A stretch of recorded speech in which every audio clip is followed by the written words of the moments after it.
Thank you. Councilwoman Ferguson, would you do the invocation, please? Good evening, everyone.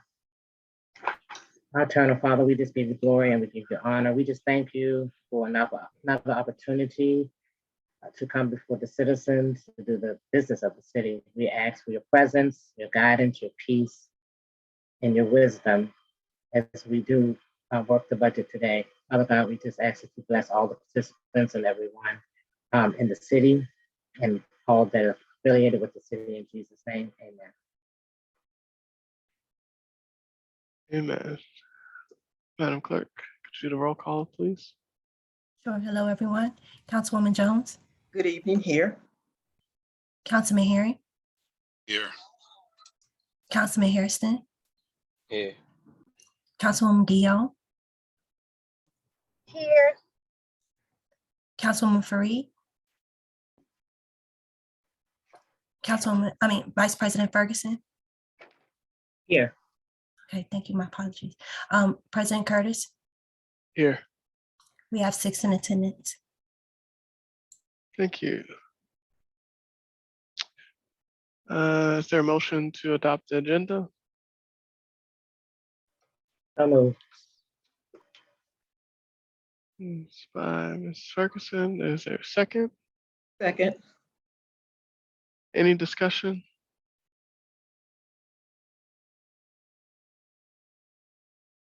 Okay, Madam Clerk.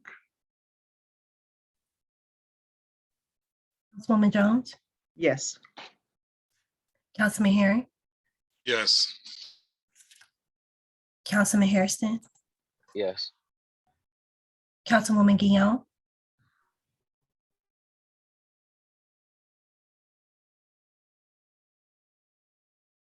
Councilwoman Guillaume. Okay, I said yes. okay, I got you. Thank you. Vice President Ferguson, Nothing up, so I apologize. Yes. President Curtis, Yes. we have 6. This is passed. All right. First up, where we left off is with budget for code enforcement. Let me see here. Just double check something.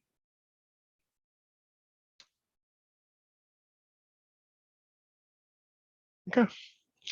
Let me share my screen so everyone can see it.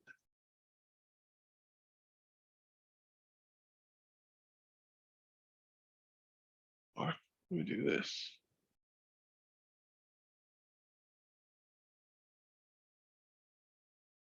No, that's not it. Is that share?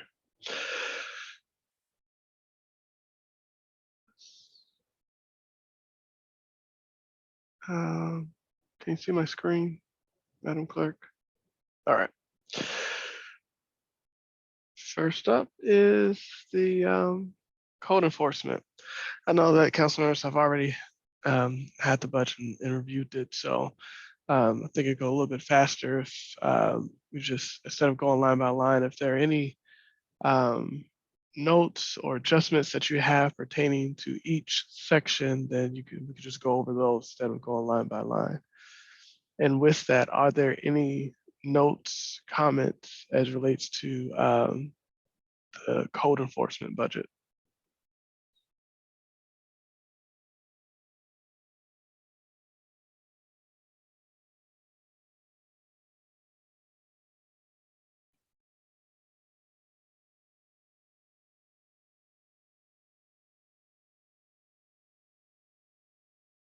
None? All right. Point of order, I have a question. Yes. Let's look at conferencing and training. Have they found some conferencing and training for them to attend? They have put in their budget $4,500 for conference and training. Mhm. It's up by about $3,000 from last year. Don't know what particular training is in here. Mr. Stewart, do you have any detail behind the training in this budget? to the point of the budget. For code enforcement? Yeah, the board is- we're looking for programs. I'm sorry, I can barely hear you.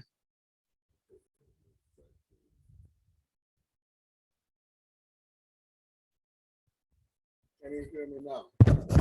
Can you hear me now? I can hear you now. Great, great. So to the point of the budget, both the city manager and Josh, one of the code enforcers, were looking for training programs that they could get into because, as you may note, our code enforcement officers are new. So they will need to go through some training and maybe attend some conferences during the next year. Okay, so will this cover all three of the code enforcement officers? We provided that amount, and we are believing that this should cover the training that they will be needing.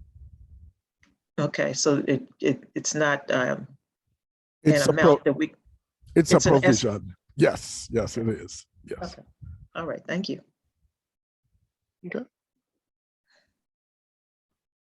Any other questions? Mayor Cross? I I'm sorry, I didn't see you. Councilwoman Ferguson? had a question, where it says uniforms Mm-hmm.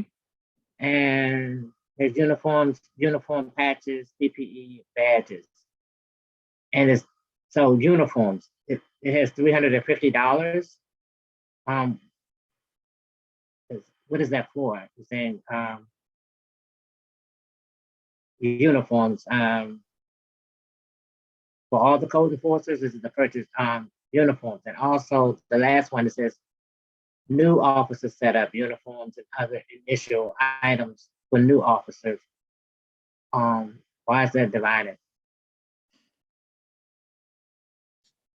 And if so, if it's a setup for the new officers, it's only $120 will get a uniform for the officer. Mayor Cross, I take it that's a question for Mayor Cross, correct? I would think it was before for the city manager. Okay, and Ms. Barber? So the code enforcement officers just all got outfitted. So this is just in case that they have something that needs to be replaced. But right now, all three code enforcement officers are outfitted. Sometimes, you might have a shirt or a jacket or something like that that might get ripped or, need to be replaced. So this is really just for replacement, or if, heaven forbid, we would lose one of the current code enforcement officers and we would have to outfit a new officer, we wanted to have that money in there. Okay, but is that enough? I think so. I mean, I'm looking Like at I said, I'm 350. sorry. Okay, it looked like it went. Yeah, it's 350. So, okay, if that's enough, I would just question whether that was enough. Not Yeah, okay. we try to reuse uniforms as much as possible. Okay. And your chief, if you have something to add, please do. Yes, yeah, they're gonna need more money than that. I met Captain Jackson, I met with code enforcement. Thank you. And especially Bennett, we didn't like the way they put uniform pants worn out and looked and so forth. And Jackson sent them over to A1 Supplies, look at some pants and stuff, and they're gonna need more money than that to get some uniforms, because the new guy was looking at some old uniforms that's sitting in a box in there, and I told him that wasn't appropriate. So they most definitely gonna need more money for their budget. I'm thinking with pants and stuff for 3 individuals and shirts, getting the patches and stuff sewed on and stuff, they're gonna need at least $1,500. That money right there, that's enough for one officer. Okay.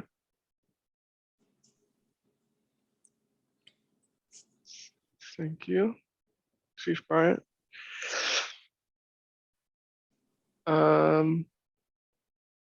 Councilman Jones. Okay, so you have a line item, let me see what that is. 8792, new officer setup. So do we, and then you have a line item for uniforms in 8450. Now, so which line item are we gonna put these additional funds in? New officer setup, I guess I would assume that that's for a new officer, and it's only $120 in there. For uniforms, uniform patches and badges, PPE, I think that the money should go in that line item. Or maybe Mr. Stewart, can we combine, is there a way that we can combine Okay, so those two line items? yes. So given what's happening, if we keep having this high turnover of code enforcement officers, the setup will need to be increased. So we could put maybe approximately a third of the 1,500 to new officer setup, and the remaining amount spread out within the uniform section. Okay. Okay. All right, so Mr. Stewart, we're going to increase 8450 to $1,500. Will do. Mayor Cross. Thank you, Council President. I do have a concern that throughout this budget, it has been a intense discussion, particularly from Councilwoman Ferguson and Jones, that we define what training we're having to put against. We're increasing this training by $3 grand. I haven't heard of anyone discussing training for code enforcement officers. Do we have a clear understanding of what $3,000 is going against? And plus, we do have a new officer setup, and that's for our new hired officers. Our previous existing officers did get new uniforms under when they were hired as well. So that's only been a year. We're putting an additional $1,500 against it. I'm just having a concern with how loosely this budget is being scrutinized against how you've scrutinized others, particularly the executive budget. Thank you. Thank you, Mayor Cross. This is a budget that you presented. The $3,000 is in there when you presented it to the council. So I would take it that you would know what's in there, but no, it is, well, at this point, Councilman Guillaume. Not trying to beat this particular point, Council President, thank you for calling on me. I do agree with the mayor in regards to the conference, solely on the conference and training part of it, where there's, if I'm looking at the prior years, I see 1,500, even less than that. And I understand that there's training that is needed, but just looking from a cost differential of tripling that amount, or what's that? Yeah, making it 4,500. What code enforcement training are we looking for? And again, I'm not going to debate the amount, because I do see at the bottom line, as far as total expenditures are concerned, that it's actually a decrease versus an increase. But in regards to the conference and training line item, do we know what trainings or conferences have been estimated for us to get to that number? Mr. Stewart, Mayor Cross, or City Manager? Oh, I'm sorry, Chief. Yeah, I can speak on that real quick. Earlier, when I first came on, Councilmember Jones mentioned the fact of code enforcement falling under the police department.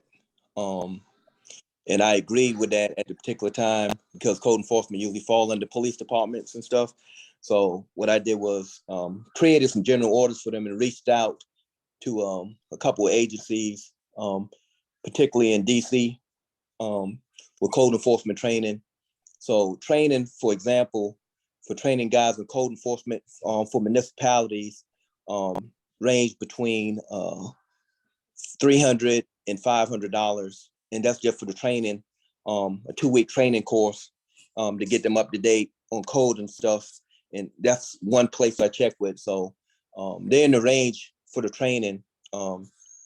So that was numbers there before I got here, but I thought it was pretty consistent with training, especially for training people for training for code enforcement. But like I said, it was in the budget before I got here. So, but I thought it was pretty consistent when I was looking at it. So that's all I have on that. Thank you, Chief. Ms. Guillaume, does that answer your question? Yeah, yes, it's fine. That's fine. Okay, Councilwoman Jones, did you put your hand back up, or is it up from last time? I put it back up, and I want to thank Chief Bryant for explaining that on his end, but also when Mr. George was here, he had found some training in the city of Bowie that they could receive some code enforcement training also. So I don't know what the price is, but if the chief has already done the legwork to find something for them, a 2-week course, rather than, I think at Bowie was only, they would go there and it was only maybe a couple of days or something like that, but that can be researched again. Thank you. Yeah, thanks for the Thank you. information.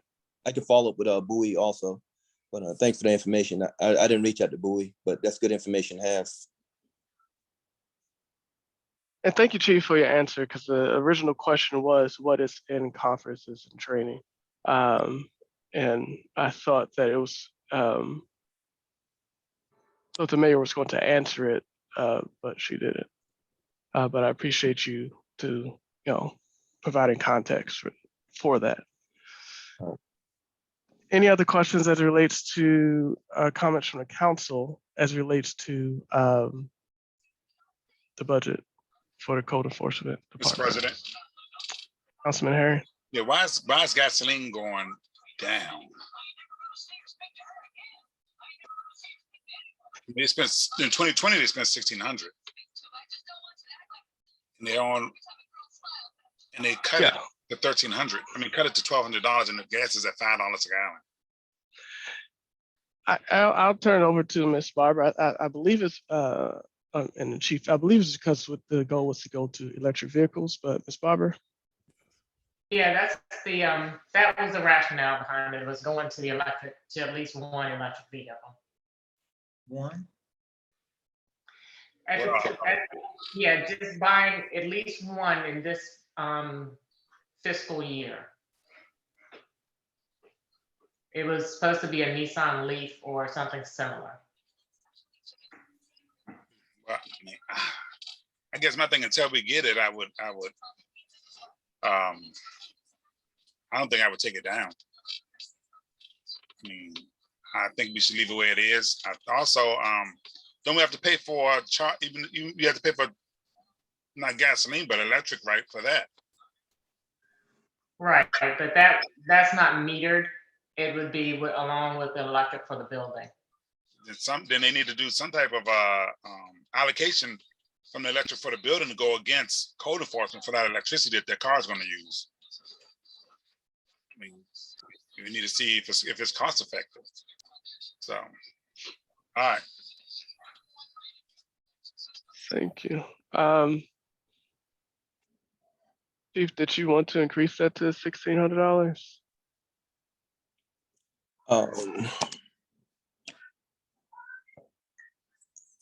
I agree with Councilmember Herring in reference to that. Until we actually get it into place, we need to think about it. And right now, let's keep that going for gas, because right now we don't even know if these vehicles are going to be available. We have a lot of vehicles behind because of chips and so forth. So I think for this budget right here, we need to stick with the regular gas vehicles and try to revisit that for the next budget coming up.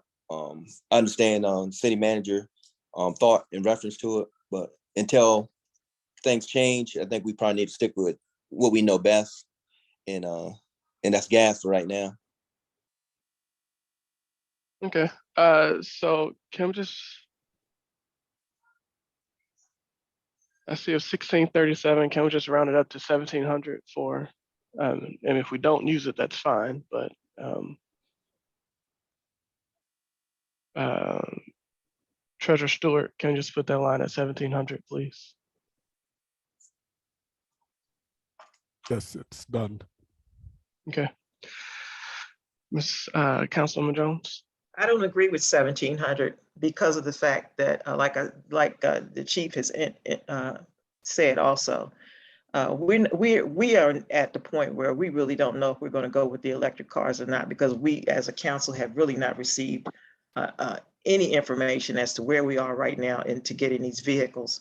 And I mean, I don't know, Chief Bryant, this is a question maybe you can answer. Have you seen the electric vehicle that they presented, well, not even presented, but the thought of the electric vehicle that the city wants to acquire? And let me ask, I want to ask you, would you put one of your officers in this electric vehicle if you've seen it? I haven't seen It looks like a golf cart. right. But I personally, for the police department, no, I would not suggest that for the police department.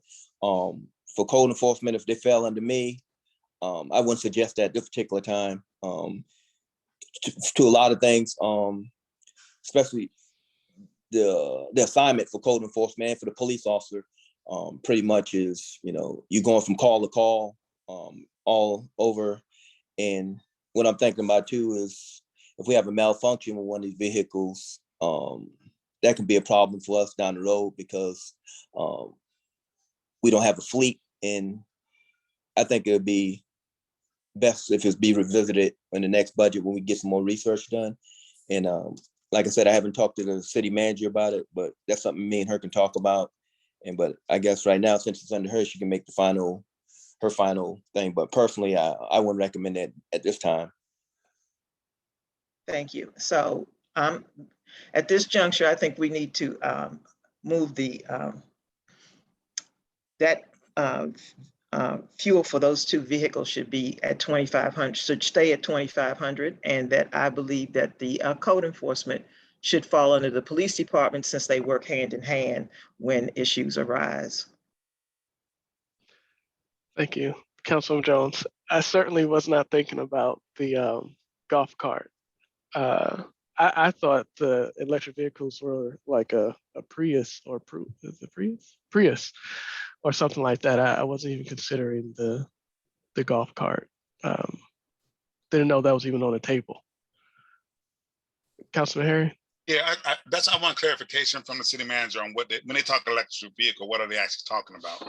Now, I saw that submission from the mayor, but I thought they were talking about, like you said, a Prius or a Leaf or Yeah, one of the four-door sedans that's electric. So it could Ms. be. Barber? Yeah, we were talking about a Leaf, not a Prius, because that's a hybrid. That's not all electric vehicle, but we were talking about a Leaf, not one of the gyms. I had a conversation just by email with the seller from the gym to let him know that I would look at it. But the original thought was that we would get a Leaf or a Hyundai Ioniq, which is the all-electric four-wheel drive vehicle. Okay. Does that answer your question, Councilman Harry? Yes, thank you. All right, thanks. Ms. Jones, I'm sorry, you proposed that this be raised to 2,500. Any council member opposed to that?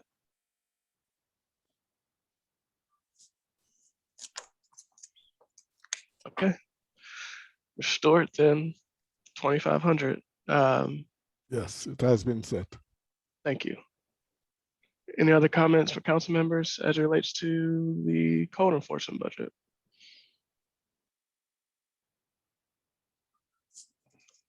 All right. Moving on to Public Works.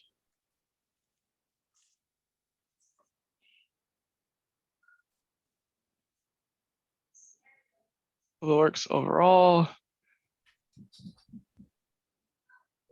increased by $16,000. Any questions here? Comments, edits?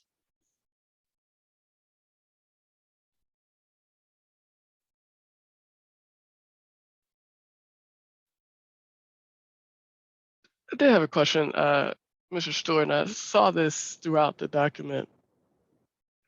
A decrease in retirement. What is that?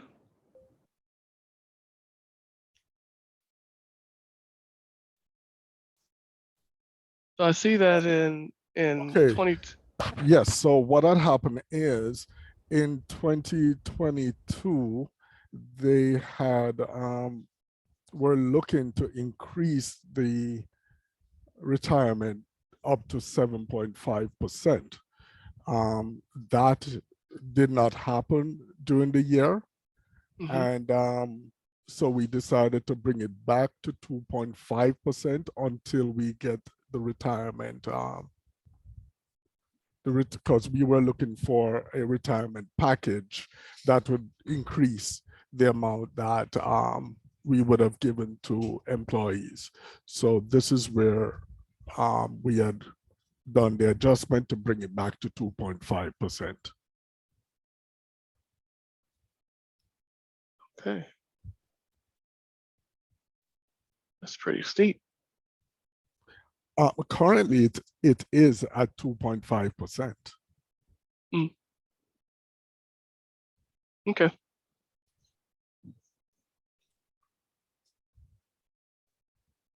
Thank you, Mr. Stewart. Yes. Councilwoman Jones. Line 7311 for repairs and maintenance of streets. That's at 20,000. I didn't get to see what it, how much 73. repairs for maintenance and streets. Yes. I didn't see how much they spent. Public Works, just a second. Trying to see how much they spent so far. Maintenance, street parks, no.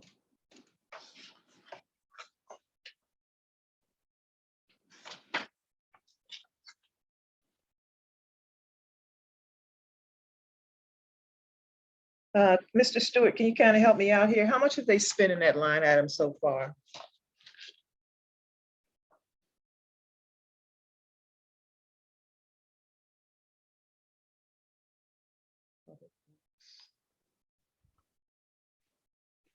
So as Okay, of that's- May, Mhm. let me see. Streets and parks, they have spent 1,063 so far. But in general, so we have maintenance of streets and park, maintenance of streets and security service, all that amounted to $2,100. So 7310 and 7311 are combined? You Yes, they combine are. those? Yes, Oh, okay. And that left them like, okay. They have 5,000 in streets for parks, and then they have 20,000, which is like $25,000 combined, and they've only spent $2,100. 2,100 so far. Okay, so maybe that line item needs to come down some, the 20,000. If they've only spent 1,000 in each department, each one of the departments, maybe the 20,000, we can knock that down to 15. I'm sorry, down to 5, because 5 in the for parks, and then for street maintenance, they've only spent 1,000. Why would they need $19,000 in that line item? That's overkill. We put 5 in each line item because they've only spent 1,000 so far. Yeah. This has a there- lot this has a lot to do with like pothole repairs and, you know, curve. I think maybe, yes, it's a little much compared to the years gone by. Let me see, in previous years, let me see, streets and park.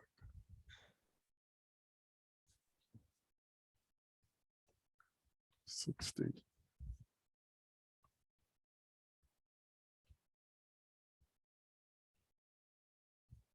Give me 1 minute. Give me 1 minute. Okay.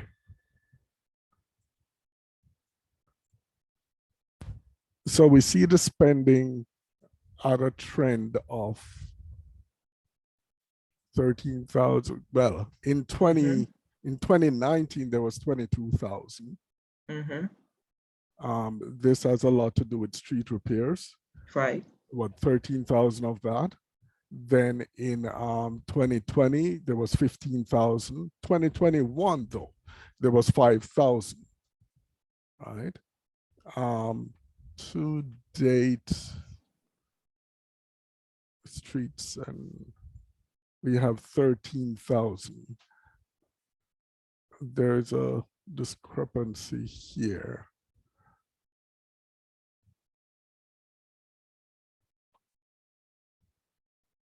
And we're talking about Yes. 7310 and 7311, correct?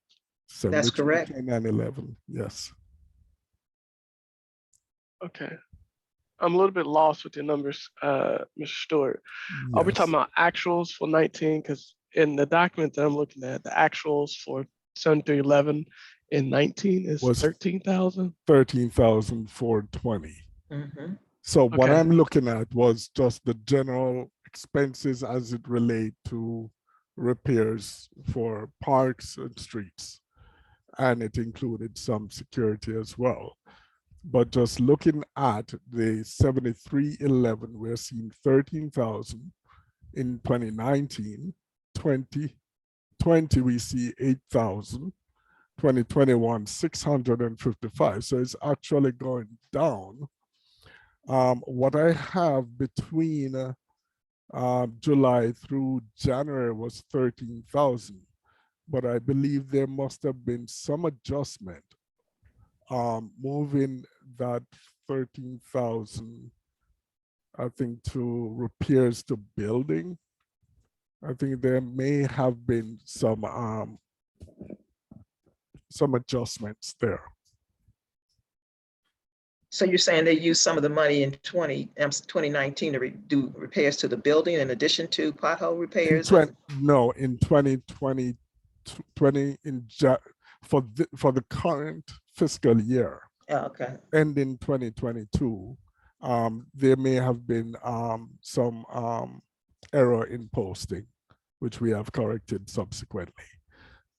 So it's approximately 1,000, and between two accounts, the 7311 and 7310 is $2,100.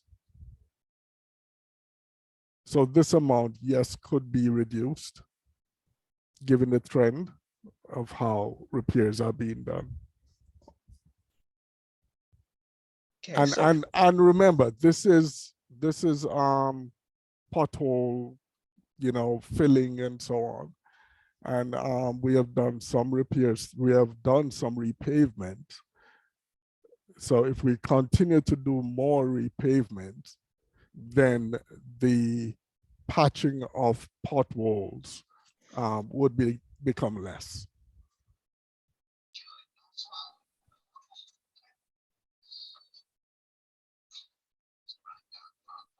So when they do repavement, they have a vendor to come in and do that? Repayment would be in the capital budget, and that would have contractors to come in and do that. But during the time when there is no repayment going on and you have potholes that needs to be filled, then our public works would go ahead and do those Right. Yeah, those I two. understand. I was just thinking that Public Works don't do repavement. So, but yes, potholes, they do, pothole repairs, they do make repairs to those. Okay, Yes.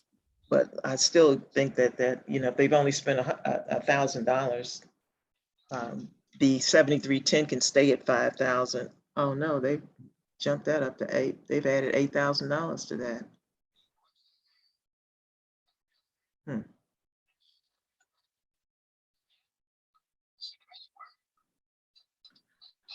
I think both of them should be $5,000 because they've only spent 1,000 in a year.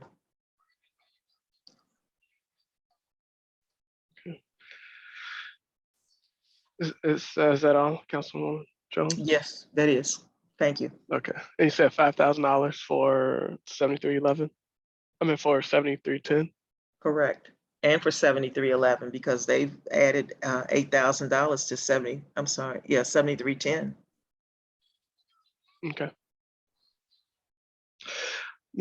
Councilman Herring, I see that you're unmuted. Did you have a? Yeah, I do have a question on 7311. The reason we used that line item before when it was at $20,000 when we were replacing sidewalks in the city and some curbs and gutters.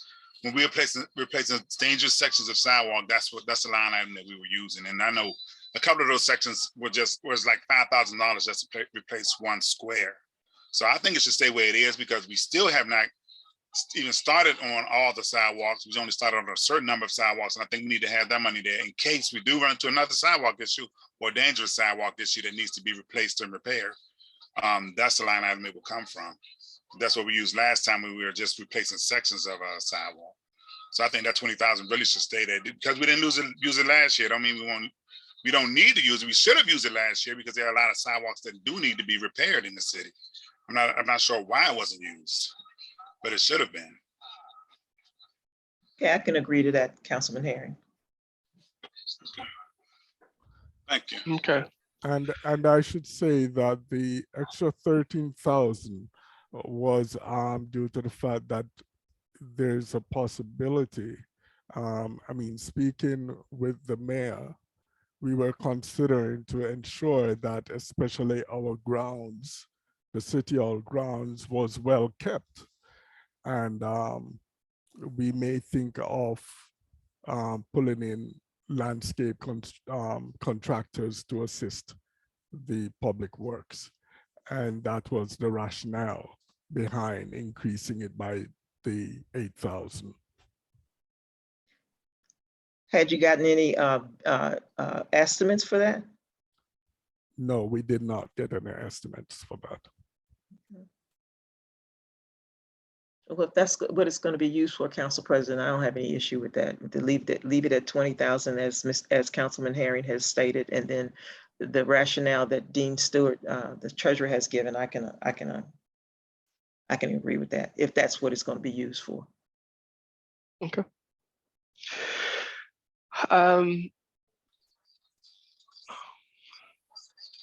One question, a couple of questions I have.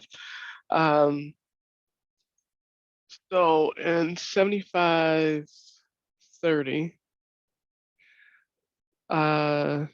does this amount? I see that it says, things related to the King site. Was this $35,000 established, knowing that the King site is demolished, so we don't have to have any expenses related to the King site?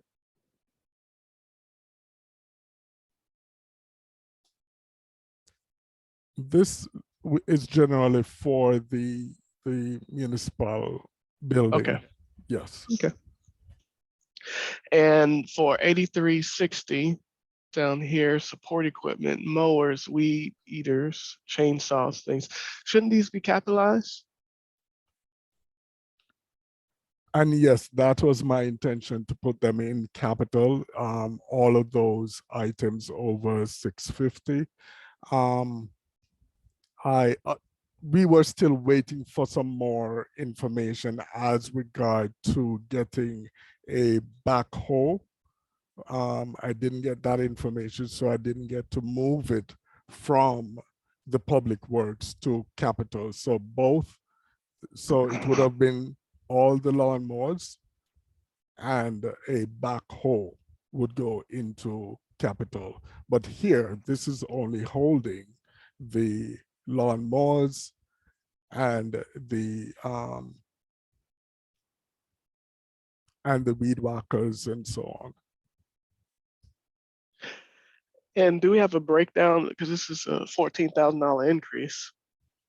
Do we know what we're going to purchase? You know, what equipment is, I guess, getting old, and you know what we're replacing it with for this $14,000 increase? Yes, and this is where I was having a little difficulty, and I'm hoping that you could, the council could assist with this. Okay, so the supervisor provided information to say that they actually need 2 more John Deere mowers. This amount that you see, the 18,398, is generally for those 2 mowers. We saw them for $9,200. I wanted to really discuss with the council first about acquiring these 2 mowers because of the high price. So I only put those 2. I did not put the weed whackers, the blowers, and those other items that we needed. So this amount may even go higher if we decide to take the 2 mowers and add those additional equipment that we may need. So So this is is a this discussion. Yes. okay? So is this a want or need? You know, I've seen a few lawnmowers, or at least a couple of lawnmowers out there. So are the current lawnmowers, are they breaking down? Like, do they not work, or you know, to where we need another one, or is this just oh, I want 2 additional lawnmowers? Okay, so the city manager could back me on this. Well, But Mr. but what I'm saying now is that the supervisor is saying that he's having problems with the mowers that they have, and with those additional 2 mowers, they could do so much more in the city. Okay, Ms. Barber.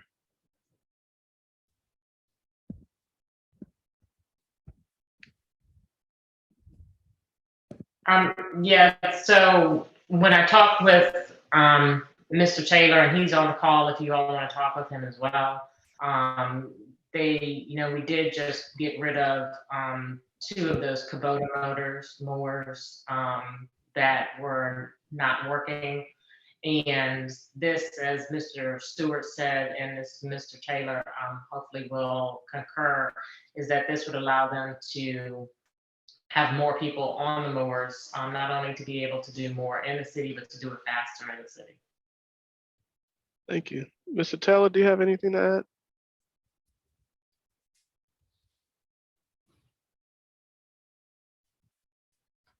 Good evening, everyone. Good evening.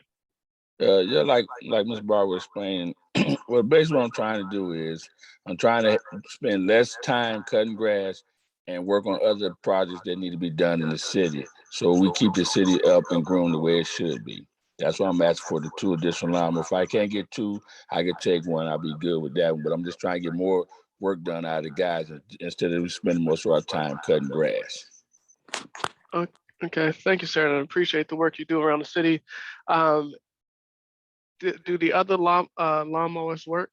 If you get the 1, the other, we do have other ones that work, correct?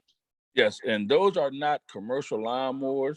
So my intention was to get the 2 new lawnmowers, or 1, whichever one you guys let me have, and sell those other 2 that we have.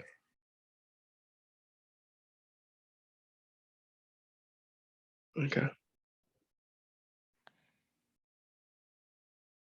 All right. Thank you. That answers my question. Councilwoman Jones? Um, I think, I'm sorry. We can pull the documents on the ones, we just bought 2 riding lawnmowers and 1 walk behind lawnmower. And if I'm not mistaken, those were commercial lawnmowers that we were purchasing. And we just bought those. They're only maybe a year or 2 old for Public Works. So I'm not understanding why all of a sudden they're not commercial lawnmowers, but I can pull the resolution that bought those lawnmowers and look them over again. But if I'm not mistaken, the 2 riding lawnmowers from John Deere that we purchased and the one that the walk behind, those are commercial. I was under the thought that those were commercial lawnmowers. I might be wrong, but I really don't. Like I said, I'll pull the resolution. And I think maybe the city should now, if we've gotten to the point where at this juncture, we should be able to bring in a contractor to do some of the lawn cutting around City Hall, and then that way that would free Public Works up to do the city properties that the city owns that needs to be upkept, and then they can work on other projects. So we've got money in the budget to bring on a contractor. At this point, I think they need to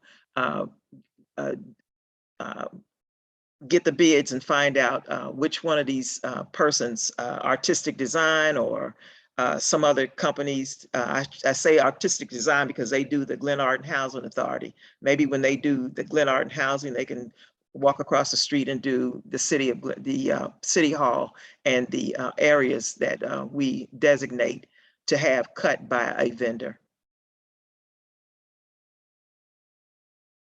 Thank you. Thank you, Councilwoman Jones. Mr. President, Yes, sir, Mr. Harry, Councilman Harry. get clarification on I mean, Councilwoman Jones is right. We just bought 2 new lawnmowers, and we actually paid more for those than we did before. So I would like to know, are those commercial lawnmowers or not? Can Mr. Taylor or the city manager let us know that? Hello? Mr. Taylor? Yes. They are commercial lawnmowers. 2 lawnmowers I'm talking about getting replaced are the 2 Toros that Mr. Jones bought when he was here. Those 2 lawnmowers, those are the 2 that I'm trying to replace. Those are not commercial lawnmowers. So you have 2 commercial lawnmowers that we just purchased. 3. Yes. 3. 2 I'm ride. sorry. I'm sorry, say that again, Mr. Taylor? We have 2 ride on and 1 walk behind. New lawnmowers. Okay. Those are 2 commercial. 2 ride on and 1 walk behind. And you in the budget, you're asking for 2 more. So that'll be 4 ride-ons and 1 walk behind. No. Just 2 more ride-ons. Just 2 more ride-ons. If I can't get 2, I'll be happy with 1 more. No, but what I'm saying is, so if I understand, so Ms. Jones said that we just purchased 3, and you said that of that 3, there was 2 ride-ons and 1 walk behind. The ones that you're trying to get rid of are 2 that were from a long time ago, from where Mr. Jones purchased, and you want to get rid of those and replace those 2 with the 2 you have in the budget now, correct? Yes, sir. Yes. Okay. And All right. And so with those 2, then that will make a total, if this was approved, you will have 4 ride-ons and 1 walk behind, if this was approved as is, correct? Yes, sir. Okay.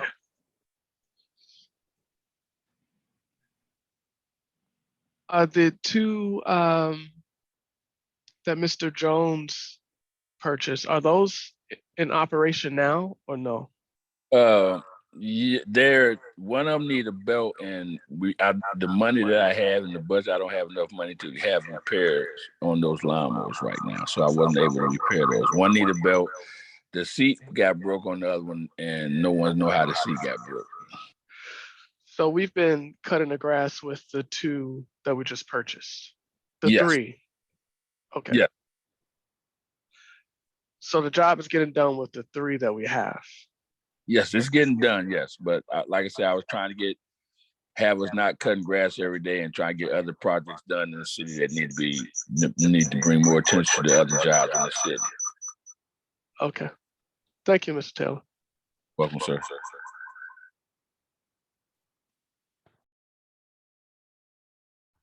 All right.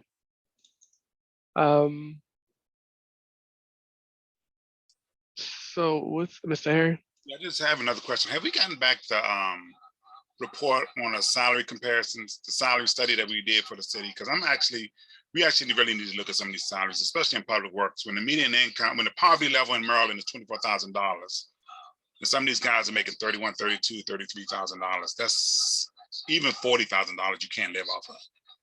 So I just was wondering, had a study come back, and when can we go into closed session to look at it, review it, and study it? Because that needs to be looked at on some of these salaries.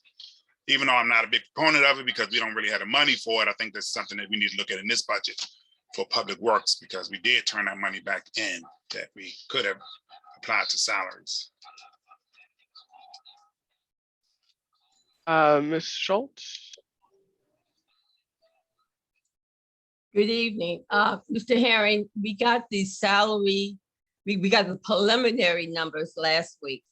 I'm in the process of breaking them out by departments. So they can be ready to give you with an explanation of all of them by the end of the week, if that's what you would like. That's fine. I would like to see a benchmark on where we are compared to. Okay, well, are you teleworking or are you in the office? I'm in the office this week. Okay, well, if you want, I can hang around and I can show you quickly and then present everything, preferably by Thursday. I can wait till you present to everybody. Okay, all right then. All right, Thank you. Ms. Schultz, can it be ready for a presentation on Thursday to the council? It can, if I close my door, yes, it can. I got the Okay. numbers. All I need to do is to take the gigantic sheet and break it out by department. Okay. And if I can give everybody the same explanation at the same time, then we can go from there and let them know what I'm waiting for, what I requested them to go back and do. But I do have enough data to share with not only municipalities within the county, but like municipalities population-wide throughout the state of Maryland. Okay. All right, Okay. great. So if you can have that ready by Thursday evening for a presentation, that'll be Okay. great. That'll save us time to set up another meeting on a Friday or something. Now, is this a closed door presentation or, I don't know. Well, I'll talk to you offline about how you want to handle it. Okay. Okay, thank you. All right, thanks. Where are we?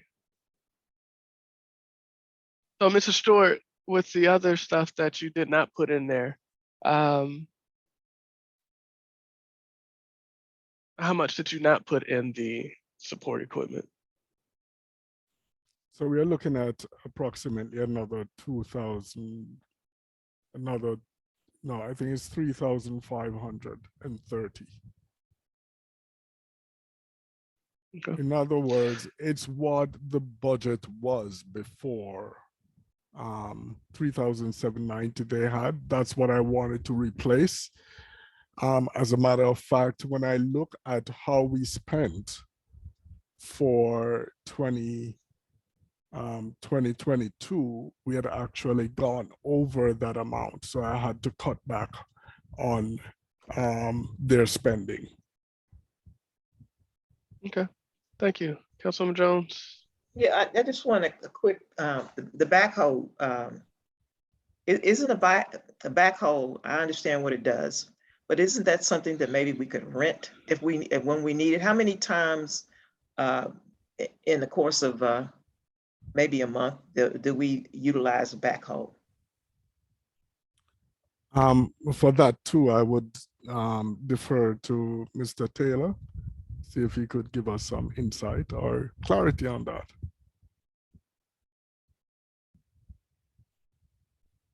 Mr. Taylor. Yes. Speaking to the guys, the backhoe, I mean, Ms. Jones made a good point. We could rent one, but we was trying to get one, and basically we would use it for when trees fall down, and we could move the trees around. It'd be easier for us to cut up, but we wouldn't really use it too much, so we probably could rent one. Okay, so where would it be stored if the city was to purchase a backhoe? In the back parking lot, in the Public Works parking lot. It would just sit in the elements? Yes, we could sit in elements, and I would make sure that I get a tarp for it, or see if they have some type of coverage that I can use to cover it up with. And maintenance, I'm sure it's just like any other machine. It has to be oiled and maintained in order for it to stay, for it to be properly, to properly use it. Yes, ma'am. Yes, it does. How many times do you use it? I mean, you said you use a backhoe for fallen trees. Is that the only thing that we use a backhoe for? We use for fallen trees, and if we have potholes, we are coming up on where the grounds are sinking in on some of the city property, and we got to fill them up. It would make it easier for us to fill them up, and things like that. So this isn't a huge backhoe, but it's just like it's not the mini backhoe, but it's not the extra large one either. I was looking at getting a mini backhoe. Oh, okay. I spoke to Mr. Albert, who's he's a what they call him. He deals with riding the line. He deals with those type of equipment. He was like, "Nah, how we need a heavy duty one so we could do more than one thing with them, and then they have different attachments with them too, so we could do trees and dig holes and fill holes and etc. Things like that." He was telling me about. Okay, I would like to have the information, pictures or whatever it is that you all are trying to pull together. That would Okay. that would be appreciated. No problem. I have them for the week. I will have them for. Thank you. No problem. And, Mr. Taylor, I do have, I'm sorry, go ahead, Mr. Stewart. and if I could add to that, the backhoe would be in the capital section. They have last year a section for a, I think it was, give me 1 second. We had in capital to purchase a front end, the what they call it, the pusher, what they call it. Mhm. And we didn't buy it. It was for $7,000, which this is the plow for the truck. The snow plow? The snow plow. So it's the truck that we're buying has a plow on it, but we wanted to have an extra plow. Now we would use the funds for the extra plow to buy the backhoe. So that fund is already in the capital already. Thank you, Mr. Stewart.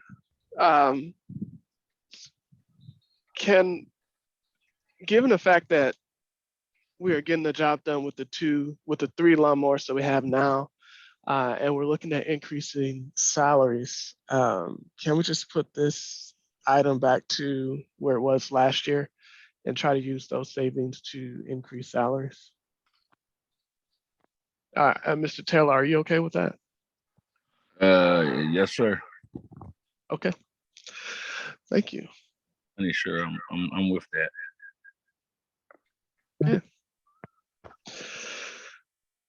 All right. With that, if there are no more questions related to this section. Yeah, Mr. President, one other question. Just to Yes, sir. Go ahead. back on Councilwoman Jones' conversation about the backhoe. So is the only certified heavy machinery operator Mr. Albert?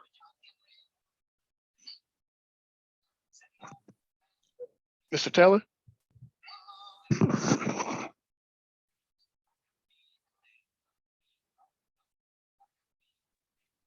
Yes, I believe so. Mr. Campbell states that he's also know how to work, but I'm not positive with this because And it's certified. That's a big difference between knowing how to operate and being certified. I know Mr. Albert is certified, but I don't know if Mr. Campbell is certified. Yes, are you gonna get other employees certified to use it if we were to get it? Or Yes, are you gonna yeah. have it certified right now? yes, I was gonna have everybody in Public Works take the class and get certified. All right, thank you. Mhm.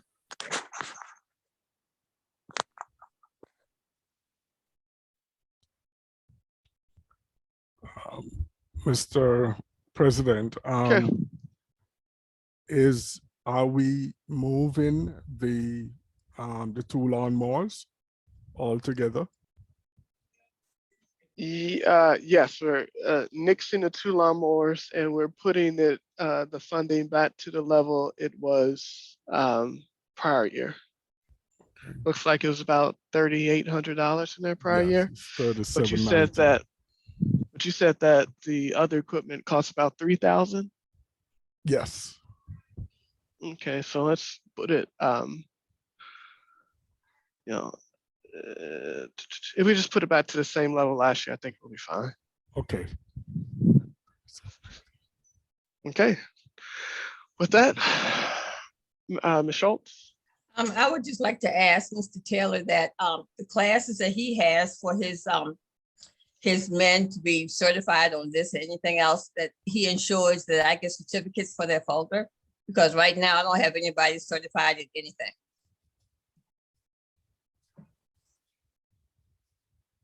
Okay, Thank you. Ms. Thank you. Schultz, right. Moving on. I have a question. I'm sorry, Councilwoman Jones. If they're going to be certified for this, do we have is there enough money in conferences and training for them, in the training section, for them to be certified? Because it looks like they only budgeted it up to $2,000 for training. Does Mr. Taylor have any idea of how much it costs to have somebody certified to, but we're not going to deal with that this year anyway, are we? So it doesn't matter. Okay, no, we can move on. I'm sorry. That's a question I'll bring back to the next budget. Councilwoman Ferguson. Do we have a calabash? I'm Yeah. sorry. Oh, We do? There's a 7301 is for maintenance and repair, but there's no dollar amount there. That's because the county does the maintenance on that, if I'm not mistaken. Oh, okay. But not only that, the administration office is taking over the caller bus, as the driver is actually employed with the administration. So we have moved the caller bus to the admin budget. Okay, thank you. I'm done. thank you, Councilwoman Ferguson. So does that money come out of there? That the $6,000 is?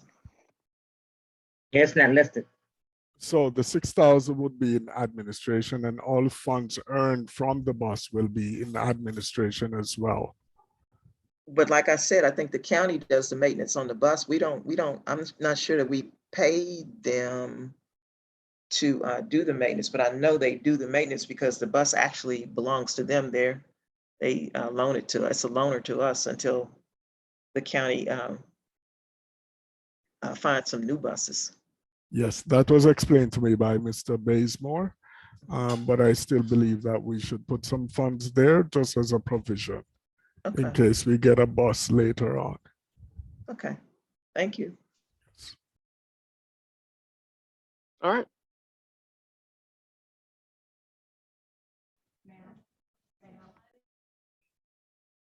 Okay. General expenses.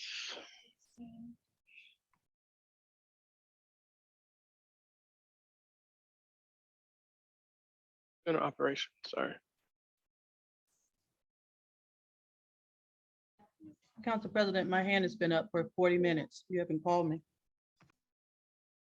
Well, your hand's been up the entire time and never went down, looks like. And the chief's hand is up as well. Chief, did you have a question? Or has it been up the entire time? I would assume that it's been up the entire time. Mayor Cross? Yes, so I have a concern here on this caller bus, particularly because the county is transitioning to electric busing system. And they gave us a notification about that. So we need to follow up, I believe, with where the county is with the electric busing as it pertains to caller bus. For caller bus, since it is listed under the administration proposed budget, then we need to consider that this doesn't need to be in the public works line at all. And that all that money, if required, needs to be then put under an expenditure support. What line were you talking about? Follow up From? on the electric bus.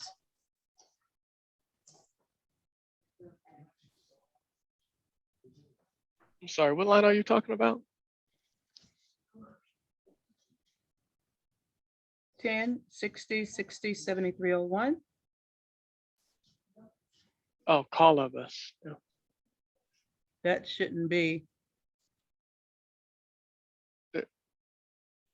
We should take that There's line and nothing. move it over. Yeah, there's nothing here. There's $0 here.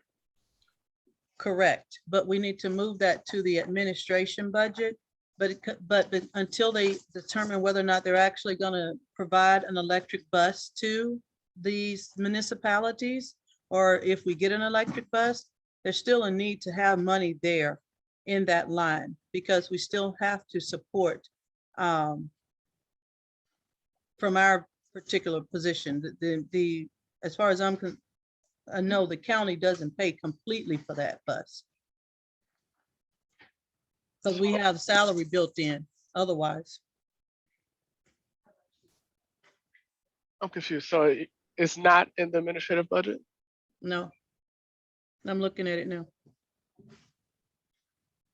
Is it something that your team missed?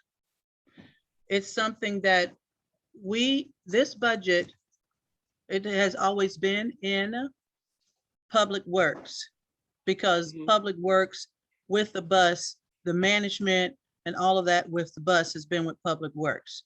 If we're moving it under the administration as recommended by the finance officer, then the recommendation is that that there is money put against it, because at this point, that's not covered under any other vehicle maintenance that normally would have been covered under Public Works. The administration doesn't have a vehicle maintenance other than for $250, which is a proposed. That's not going to support the bus. So under administration, you have repairs and maintenance of vehicles. There's only $250 there. So as treasurer recommended, moving that line item under administration, because that's where the body that drives the bus is paid, $250 is not enough to cover the repairs and maintenance of the administration vehicles.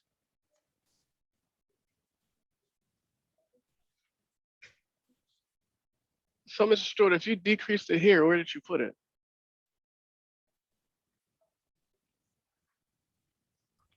I am looking in the admin because that's where I actually had put it. But as the mayor said, I am looking now and I don't see, but that's where I put it. Okay. Let me just take some more look and then we'll get back to it. Where is it? Mr. President, Okay. Councilman Harry? does it really matter? I mean, all of that is under administration. Does it really matter where the repairs and maintenance are done? If we decide to move Public Works into moving, like most Public Works do the repairs and maintenance on most of their vehicles. They usually handle the oil changes and basic maintenance on the vehicle. So does it really matter whether it's in Public Works or in administration? Well, that's one of the things. I was under the impression when we started this budget review that you wanted all items associated with each particular department to be held in that department. And I know you didn't do that with the executive budget. You put all that in the administration, but as it pertains to Caller Bus, the administration doesn't manage Caller Bus. That's Public Works. So regardless of the human that's driving the bus, The vehicle itself is Public Works. So if I'm addressing where the treasurer says we need to move this under administration because that's where the human body that drives the caller bus sits, then you only have $250 in vehicle and maintenance under administration. So my recommendation then, looking at caller bus, if you're pulling it out of Public Works as the treasurer recommended, then we need to consider that $250 needs to be increased to support the maintenance therefore of it. Because otherwise it's not associated with Public Works, which is where most of our vehicle maintenance is kept. No. Okay.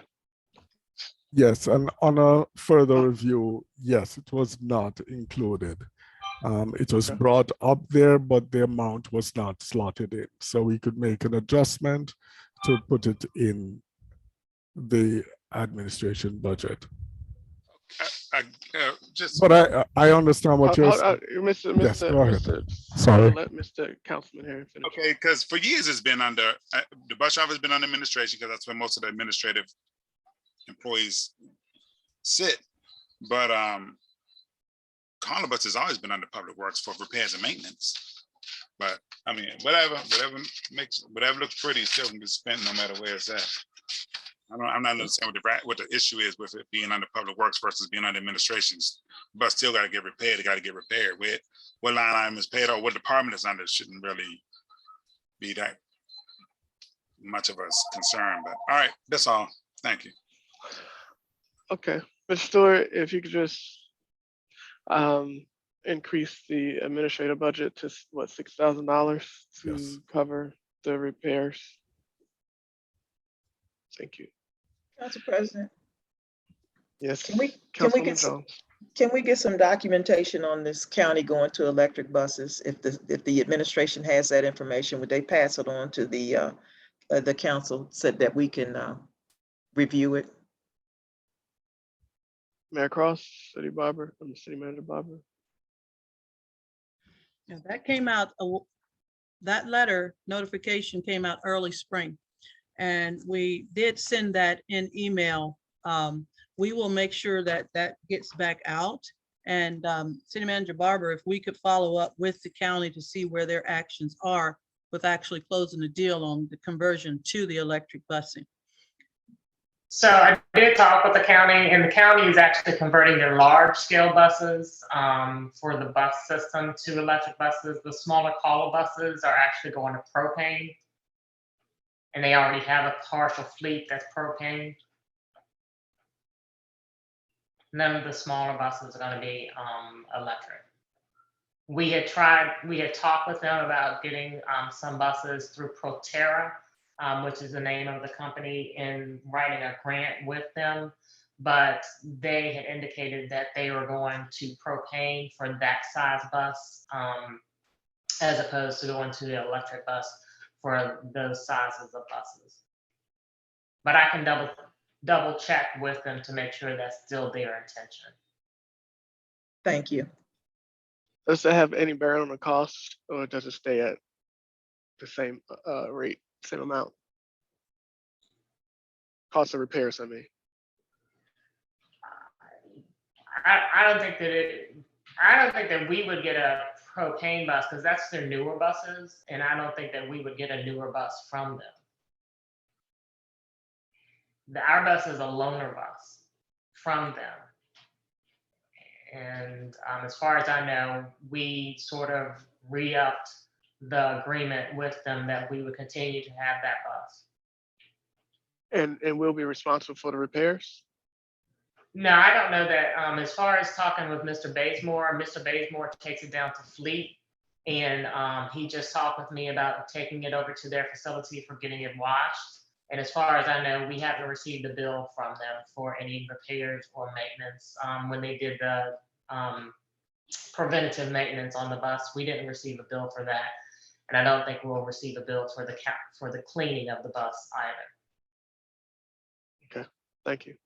Councilwoman Jones? The caller bus is a loaner bus right now because they hadn't, I can't think of the word that they use, but they hadn't gotten any buses yet. When they get some new buses, when the fleet is enlarged with some new buses, then they will come to the city with a proposal as to what we want to do, if we want to buy or however they got it in the beginning. But this bus that we have now is a loaner because they didn't have any buses available to offer the city. But when they increase the fleet, or when they get more buses, they are going to come to the city and ask them how they want to move. But this bus we have now is a loaner. They do the maintenance on it and they do anything else for it. And I don't think we, from talking to the gentleman, when we first got the new loaner, he indicated to me that we don't pay for maintenance or for anything. He could just take it over to the lot and they'll make sure that it's taken care of. But when they get some new buses, they're going to come to the city. And the city Thank you. will look into purchasing a new bus. Or lease, or it's either going to be purchase or lease. I'm not sure which I don't know how in the beginning. I guess I would pull that legislation on the caller bus, but I think it's going to be either a purchase or a lease. Mr. President. Thank you, Mr. Councilman Hammond. Harry. Yeah, basically what it is, they did the exact same thing that they're doing now with us. As Ms. Jones said, they gave us a loaner and then they just sold it to us for $1 after a while. Oh. Because especially since they're converting to a different type of bus, they basically, just sell it to and it has a lot of miles on it. So they normally sold it to us for $1. Okay, since you guys have more historical context in your experience, do we need the $6,000 or do we not need $6,000? Repairs and maintenance? Correct. Yeah, you're gonna need it because that bus probably got a lot of miles on it. So you're Okay. gonna need some repairs and maintenance on it. Okay. But I don't think that we've been paying for repairs and maintenance because Mr. Bazemore's just been taking it over there and they've been doing the maintenance on it. And we haven't received a bill. We haven't received a resolution asking for monies to pay for it. So maybe that's something we need to ask Mr. Bazemore about again to find out if we're paying for. But I guess it all depends on how fast they're gonna transition over to new buses. Mm-hmm. Once they transition over, they may just say, here, y'all can have this one. So, I mean, we could either come back and revisit it or we can put it in now. And if you don't use it, you can always move it somewhere else. Yeah. And we could keep it in there just in case they do hand it over to us, and then we would need to fix it. All right. Continue to move on. General operations.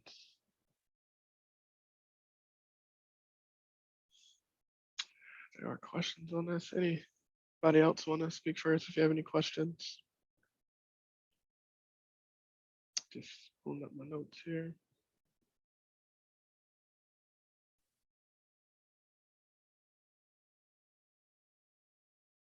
Councilwoman Jones.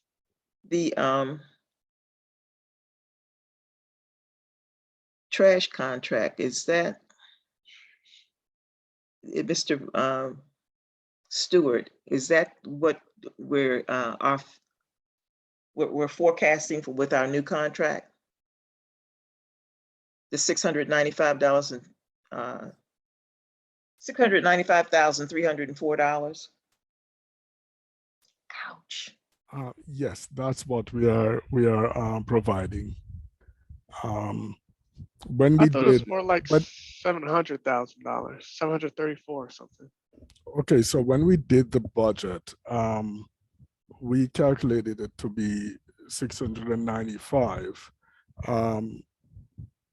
What I could understand though is that for the amount of collection, I think it's gonna be 1,975.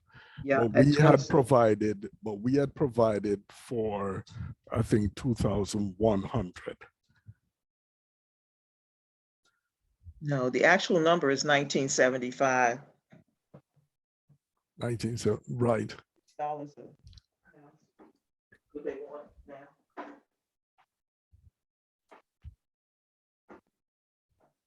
I'm sorry. I had to get my calculator. I mean, we're right in the area. I think I was just forwarded the resolution for this. $700,335. And that's for 19,075. I'm sorry, 1,975. At what was it, at $26 and something a house that they were asking? No, so if I may add, President Curtis. Yes, So when the bid came in at 700,000, I believe 535. Is that what I sent to you, President Curtis? 335. 335. And so that is, I think, approximately $29.55 a house. And that was how much the bid was. But when, as Mr. Stewart mentioned at the time that we had done the budget, the bid hadn't come in yet. And so that was our best estimate of where it might go to. So you say that the trash company is asking for $29.75 a house? It's based on 1975 and that amount that, Right. yeah.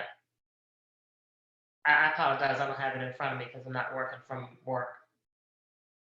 It only comes up to 58,700. Okay. What is the Alright. second line for 7250 for 62,000? Right. I believe that was for the city center. For the municipal center, For the municipal center. for the 2 dumpsters. Yes.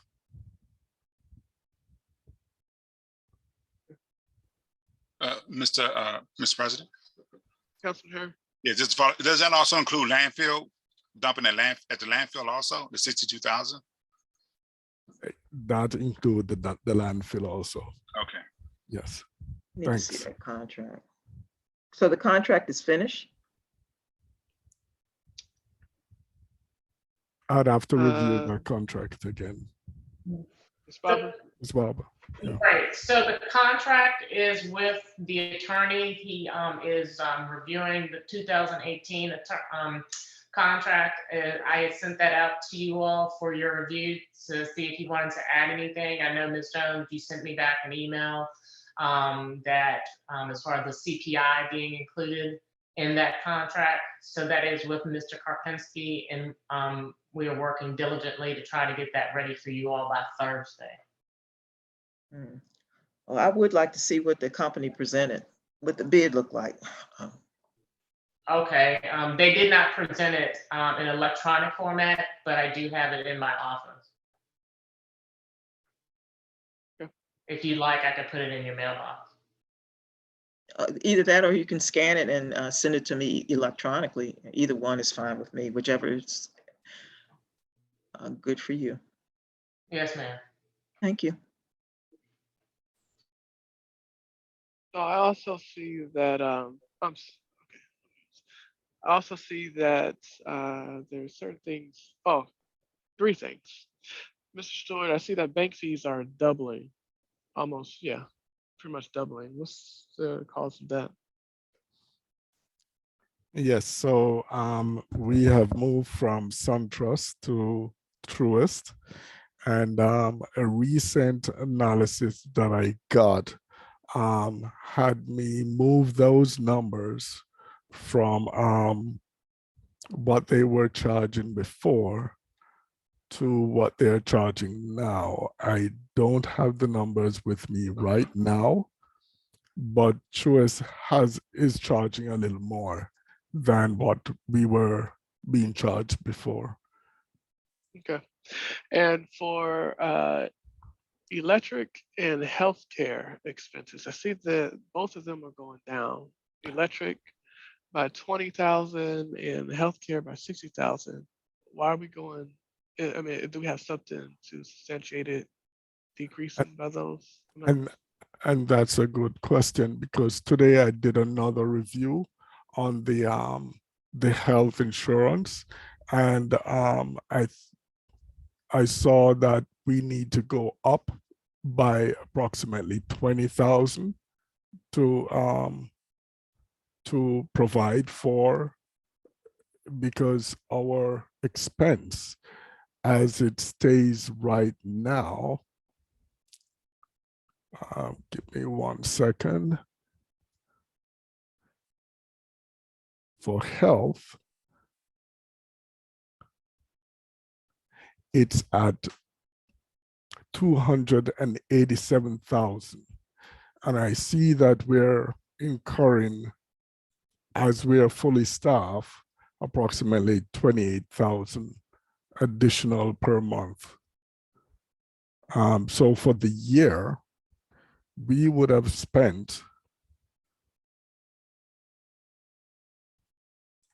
approximately 315,000 for 2022 through to January, March. When I checked it, I did an average to say, based on our spending, we would have 300,000 would have been reasonable.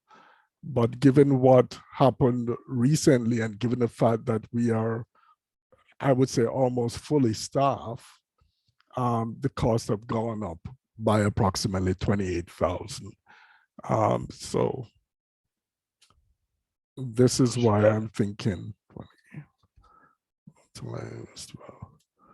So maybe 330,000, 335,000 we should consider. So there could be an additional 35,000 added to the budget to cover this.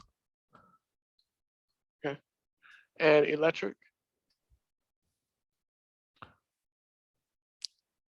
Electric, as a matter of fact, let me just look at what we have spent so far. So far, we are at 100,000, and we are spending approximately $5,000 to $6,000 a month. So we're under budget this year, basically. So we, yes, so. Okay. That makes sense.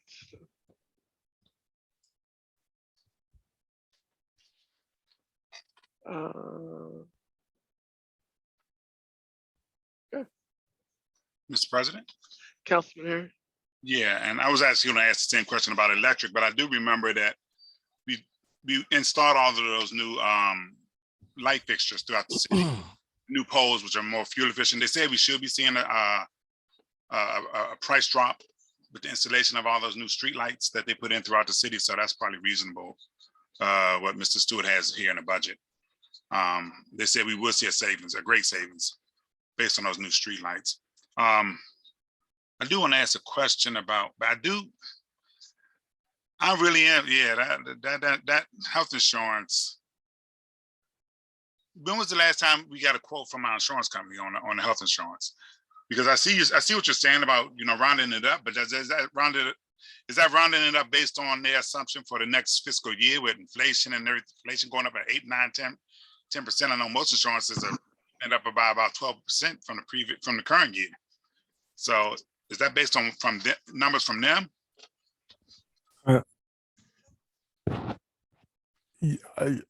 Okay, so these are numbers that we calculated based on prior usage, and we are seeing that there is an increase in the amount of staff, but as it relates to inflation, I did not add an amount for inflation. Well, if we going through the state, can we reach out to the state and see if they've got, because they may have negotiated a better deal than, they tend to negotiate a better deal. So maybe we can reach out to the state, since we're getting the insurance through the state, to see if there will be any increases in the rates. Just to be sure. I'd rather have too much than not enough. Okay, that sounds reasonable. I will reach out to them tomorrow, and have an answer for you on Thursday. Another question I have is IWIF 650. It's already done the workers' compensation insurance. Is this the most recent number that they gave us? Because normally what they do is they do a calculation over the last 3 years, and then they'll give us a rate depending on how many times we've used it. So is this the rate that they gave us, or because it can jump from 125 to 250 real quick, depending on how many injuries you had on your job in the last couple of years. If I can remember, yes, that's a rate that I had requested. I will review that as well and bring back to you on Thursday. But Okay. I remember reaching out to them, and they gave me an estimate, Okay, I mean, but the good Yes. thing is it sounds like we're not having a whole lot of injuries, because normally if you do, it jumps up really high. So, okay, yeah, that's it for me. I'm good. Thank you. Thank you, Councilman Harris. Any other questions?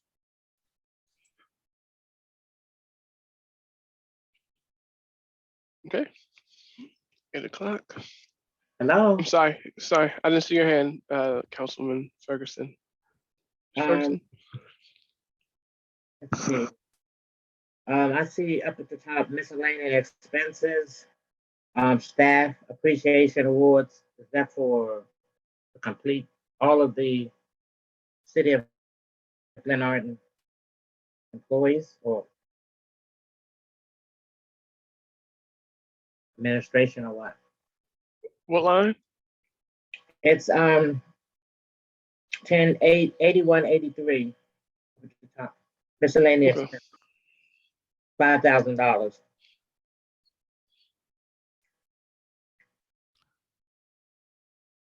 In most cases, all expenses that are run through the general operations, as I said, are numbers that are difficult to quantify, but it's for the city center, all employees.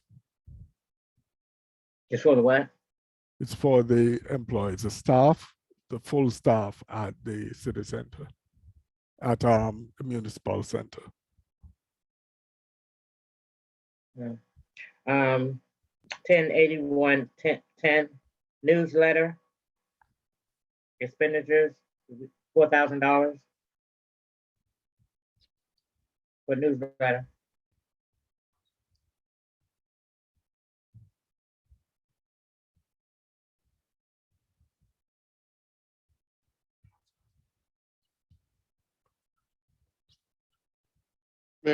Mayor Cross?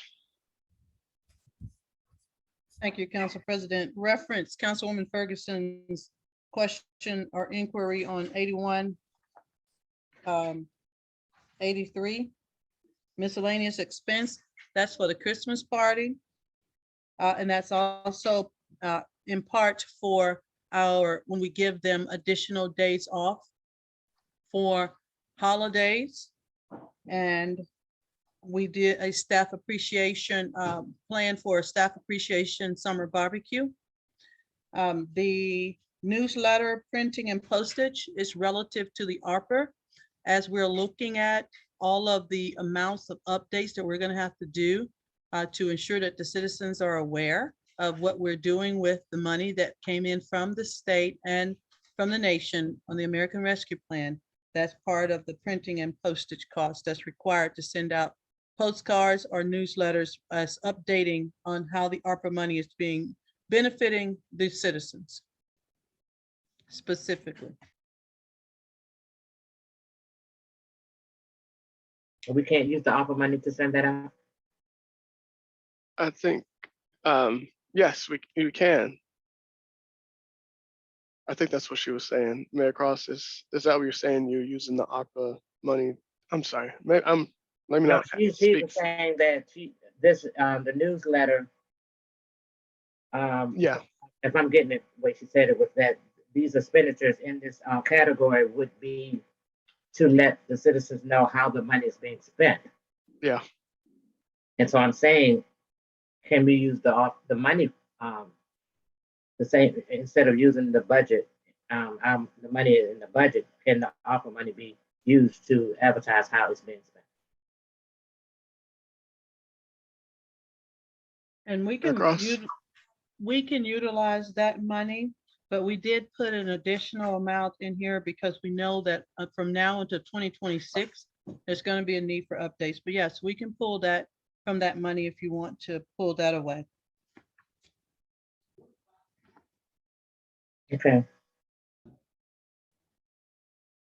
So then that 4,000 can go away, what you're saying? As long as it can be pulled from the ARPA. City manager, is there any provisions or restrictions on advertising within the ARPA funds? I don't believe there are, but correct me if I'm misspeaking. No, ma'am, I believe that would be an allowable expense.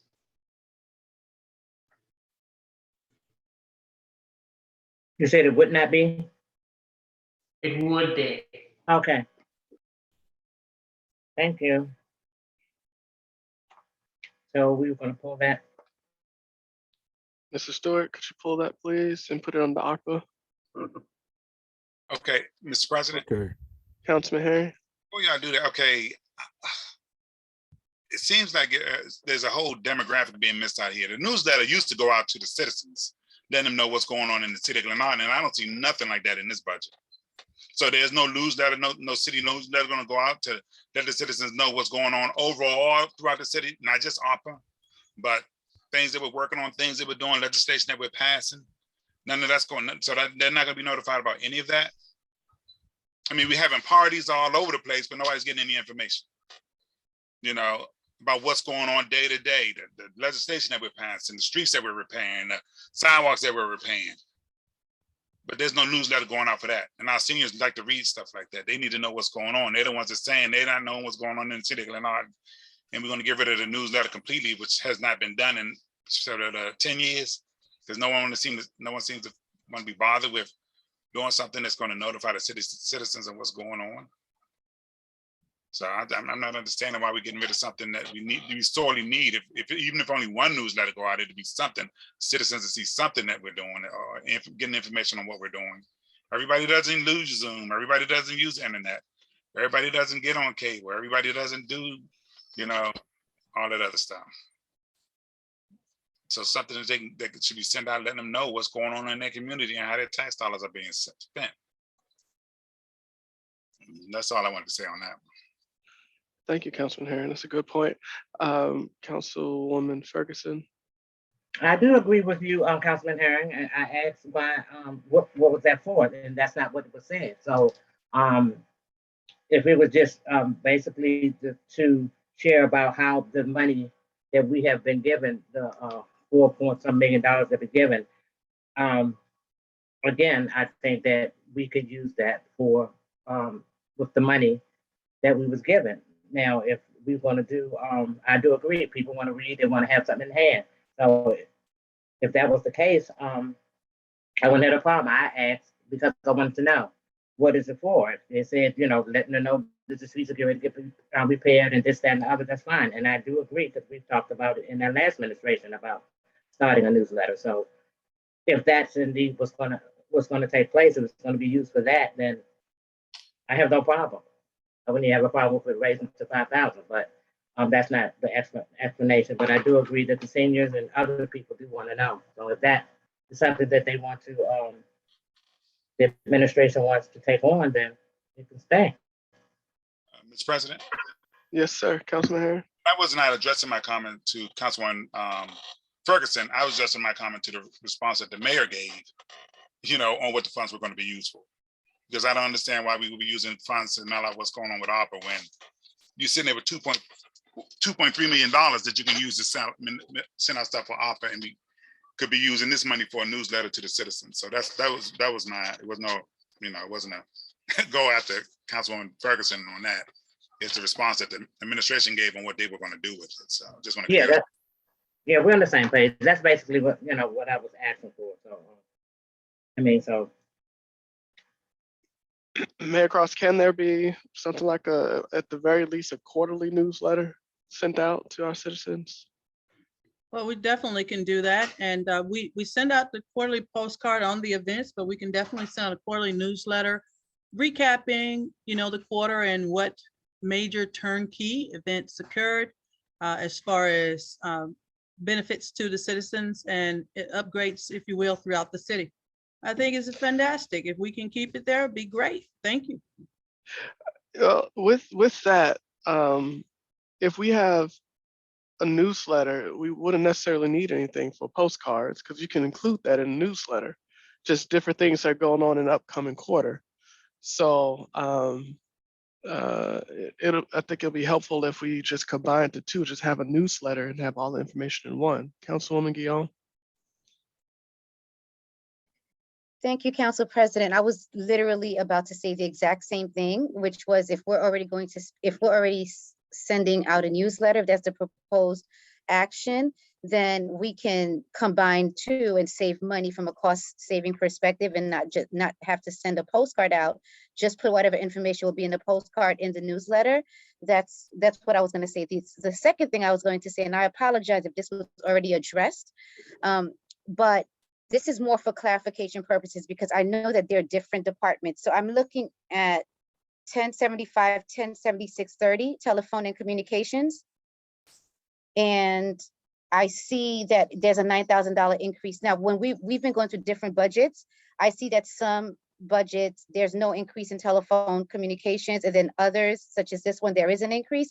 So I just wanted to know whoever provided the information for this telephone particular line item, if they can offer some information as to why the increase on this one and how come no increase on on some others. Mr. Stewart? Or the mayor, one or the other? Or city manager? Miss Hey, Mayor thank you. Cross? Yes, so we put in telephone communication, a calling notification process. So in the event of an emergency, then we would have an ability to reach, our citizens to make sure that they were, adequately informed. It's almost like a one source calling that enables us to be more effective as a city with communicating, particularly emergencies. As you know, we did lose Mr. Greenhouse, who was helping us with our ham radio, but we do have support to continue that process with the international, national agencies. But when we get the information in, there was nothing in place to help us relay that information aside from utilizing police door to door. So that helps us. As it pertains to that line, for the newsletter, no problem, we can definitely combine, but I do want to ask then the council increase that budget because it cost us almost $900 per quarter just to send out the postcards. A newsletter would be multiple pages and would be 8.5 by 11 sheets, which could definitely cost a lot more money. So if we just look at 4 of those, $4,000 will not cover 4 newsletters. Maybe we'll only cover 2. Thank you.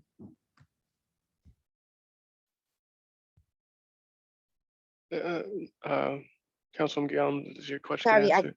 I couldn't unmute. I apologize. Yes, thank you for that. I was like, so sorry if you saw me just, why is it not unmuting?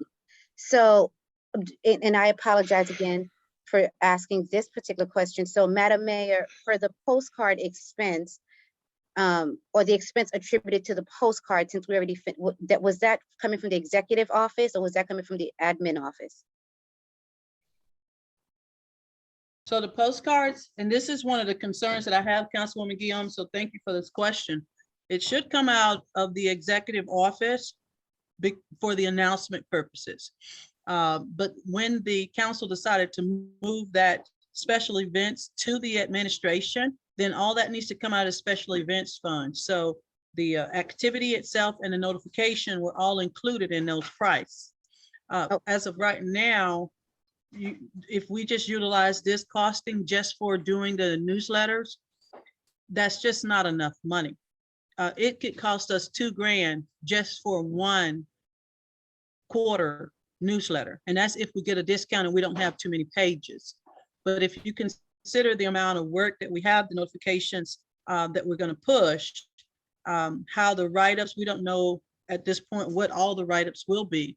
But if the write-ups come in at more, we would have to really severely limit the newsletter to, if it's going to be useful, it needs to have the impact in it. And so I'm just going to ask that we even consider, if not doubling that $4,000, at least taking it up to $6,500, just to ensure that we can make it through 4 quarters of newsletters. Well, for me, so thank you for that. The reason why I'm asking is if we did meet last week and we moved the special events line item and some of the costs attributed to special events, if the postcards went towards that line item, then maybe we can propose is decreasing the special events line item and adding the differential for the postcard into this particular line item, into the newsletter. So that way we won't be spending more money as far as a budget is concerned, but we'll just be allocating different funds to different line items. So taking some away from special events, that would be however amount we think postcards would be, and adding that to the newsletter. That's something that comes to mind. And as far as the telephone service is concerned, so $9,000 is what, give or take, we estimate that to be, correct, for that you discussed as for the emergency system. It's just over 5,000 It's over 5,000 to to build that system in place for our community. okay, and it's maybe I'm seeing something. I'm seeing 16,000 for the telephone and communications, but you're saying it's just over 5,000 because I see an increase of 9,000, unless I'm seeing something wrong. So No, it's also 16,000. so that's Verizon Wireless too. So that's also our call system. So when we're not in office, then we do have the answering service that's coming through Verizon as well. So that's part of the telephone expenses. Okay, so if it's 5,000 for that system that you spoke of, and are we saying that it's 11,000 for the Verizon Wireless portion? I just want to make sure that I'm hearing what you're saying correctly. And that includes all of our phones. So all the cell phones that are out there as well. Okay, thank you. So I have a question as it relates to that, because in the legislative budget, if I recall, I can go back to it just to be sure.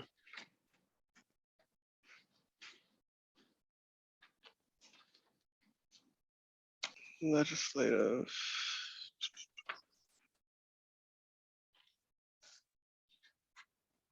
Oh, it's not a big deal, but yeah. All right, never mind. That was a $500 difference. But if it includes all cell phones or just cell phones in your department? That is Because we have a all. line. I have that as all. Okay, because I believe we have some of that in our budget as well. Councilwoman Jones? I think that's in every budget. Every department's budget is telephone and communications.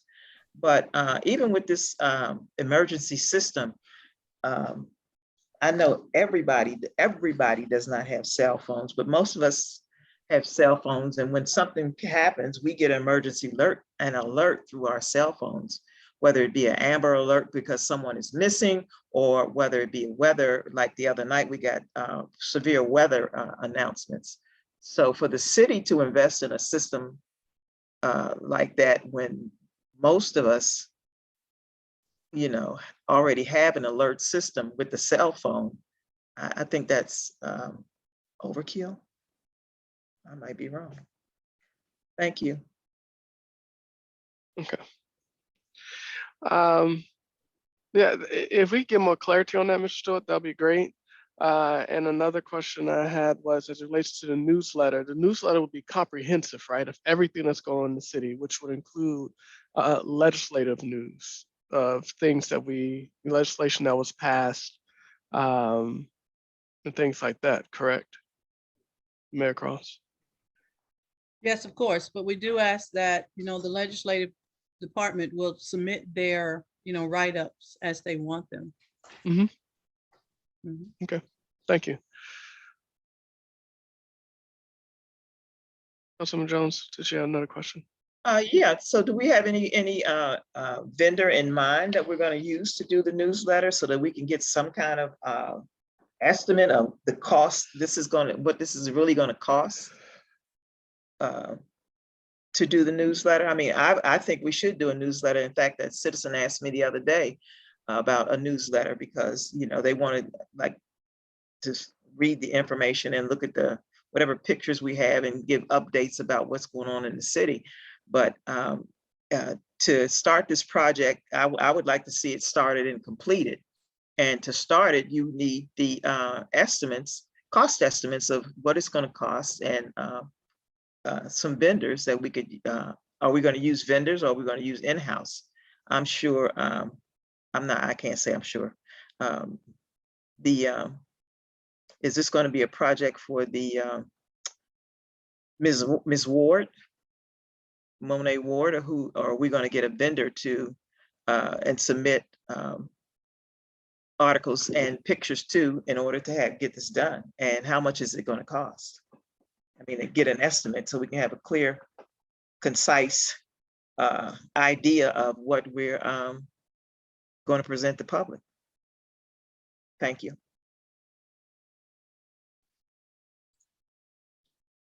Councilman Harry? Yeah, and I wanted to follow up on that also because the mayor was quoting $2,000 to $3,000, and those copy machines in there, we actually use those to do the code enforcement book. We put them together ourselves and we copied, folded, and stapled those code enforcement books in house. And those printers have a lot of capabilities for newsletters and all of that. So I think we need to look at in-house as well as outsource, because I mean, it's a lot to outsource it. And when you can do it in-house just as well, just all you gotta do is supply the paper and ink and get the content together. I think it gives us more flexibility and it'll probably be much cheaper. So, and I do agree, it is not an executive newsletter, it's the City of Glen Island's newsletter, which need to encompass everything on everything in the entire city, in both the executive and the legislative branches. So I just want to be clear on that. All right, thanks. Okay. And if there, Ms. Barber, did you have something to say? Yeah, just to Councilwoman Jones's point, I had talked with Ms. Ward about doing a newsletter, and she did already get some pricing from vendors about if we were to do it by a vendor. So we can provide those numbers. I think that given the amount of work that it was to send out the notifications for the constant yield, and I understand what Councilman Herring is saying by doing it in-house. While printing it may not be a problem, the problem comes in and getting it ready and in the format that it needs to go to the post office, because you're going to have to fold it. So that's just the only caveat that I offer, is that would probably be pretty labor intensive to fold all of those newsletters so that they can be ready to go to the post office. That's all. Council President, may I? Yes, Councilwoman Guillaume. So this is to City Manager Barber. Do we have a mailing service that you know of? I'm not sure I understand when you say a mailing service. What Well, well, sometimes people have companies that you actually outsource to, print your documents and mail it out for you. We certainly can check into that. We had only checked into the portion of preparing the newsletter and having it folded and ready to go to the post office. Okay, thank you. Councilman Harry? Yeah, the printers actually fold too. The printers actually fold newsletters, and it folds pamphlets and booklets. It does all of that. But I mean, in Councilwoman Guillaume is actually talking about a direct mail service. They'll do everything for you at a cheap rate. You just got to send them your content. So you may want to look to see if they have any direct mail services that would do that for you also. Yeah, that's what I meant. Thank you, Councilman Herring. That's exactly what I was speaking of. All right, you're welcome. Thanks. All right. Mayor Cross? Thank you. And I just wanted to address Councilman Herring's inquiry about printing from the office. One of the concerns is making sure that we have the indicia. The design has always been supported by Ms. Ward. And then as well as the dropping them off to the UPS building, that's been Jordan McLong doing that work. So we haven't had a company per se that would do all of that. They would print it and then would send it back boxes so that we could put it into the mailing system at the post office, the local mailing system there at Atlanta. So I just wanted to make sure that that was clear. I don't doubt and I don't dispute that our printer can print.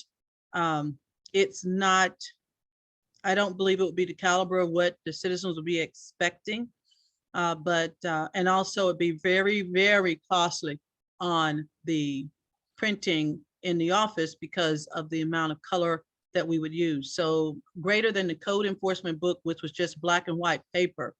I don't know that that's where you want it to go with your newsletter because you want to advertise pictures and accomplishments and achievements. It's a different type of project in my mind. Thank you. Thank you. Councilwoman Guillaume. Thank you, Council President. I also just want to raise this additional bit of suggestions where I know that in the past year, I heard the administration share that they send out a survey or they were putting things out in the mail. Maybe one thing that can be done is a survey for the newsletters to see if some people want it digitally or want it mail wise. And so those who want it as far as hard copy mail, then we could kind of see how much it would cost based on the reception of that, and others who say that they want it digitally, we can handle that as well. Just a suggestion. So you're saying more like a opt-in for the actual newsletters so we can cut down costs, and then if you don't opt in for a newsletter, then you get it digitally. Correct, correct. Yeah. So like there are some people like my mother or who are more seniored, they would probably opt for hard copy. Some people who are my generation also, we tend to like hard copy for just collective purposes, but others would like to read it just digitally. They don't like papers, they don't like receiving stuff, except online. So that's a suggestion as well. So that could be, so it could be advertised somewhere on our website where people can click it and find out what's happening in the city. And at the same time, the others who want it hard copy, we can also have it on standby. To Councilman Herring and Councilwoman Jones' point, we can have those printed out for them in-house and mail it out to them for those who would like a hard copy. Okay. Thank you. Mr. President, All right, Councilman Herring. let's follow up on that. But then that puts the onus on the citizen to contact the city. They should automatically get a hard copy. And if you want it electronically, then you can opt out of the hard copy and get an electronic copy. But I think a copy should go out to every household in the city, if they, whether they request it or not, they should get it. And if they don't want it, then they should get it electronically. Because once again, you're asking the seniors to sit there and say, okay, no, send me a hard copy and we'll print it out and send it to you.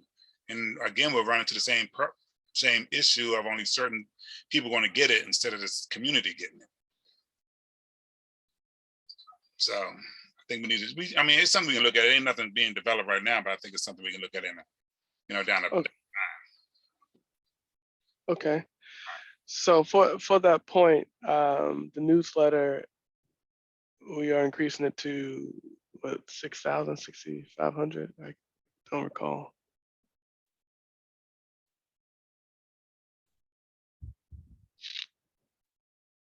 I guess we'll go with 6,500. And then we can decrease the event,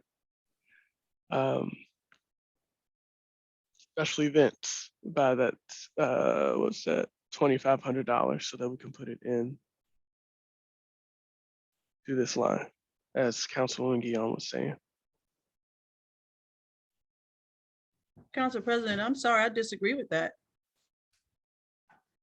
Okay.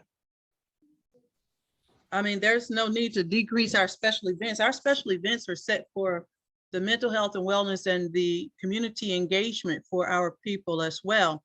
So, we've just put, you know, tons of money throughout this budget in places we don't know exactly how we're going to be supporting. I've made mention of that tonight.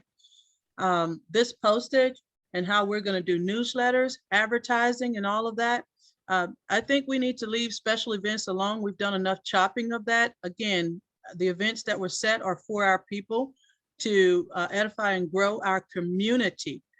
That's something you don't want to take away, because that's part of why we have the youth disenfranchisement, because we're not investing in our youth or our seniors at this point.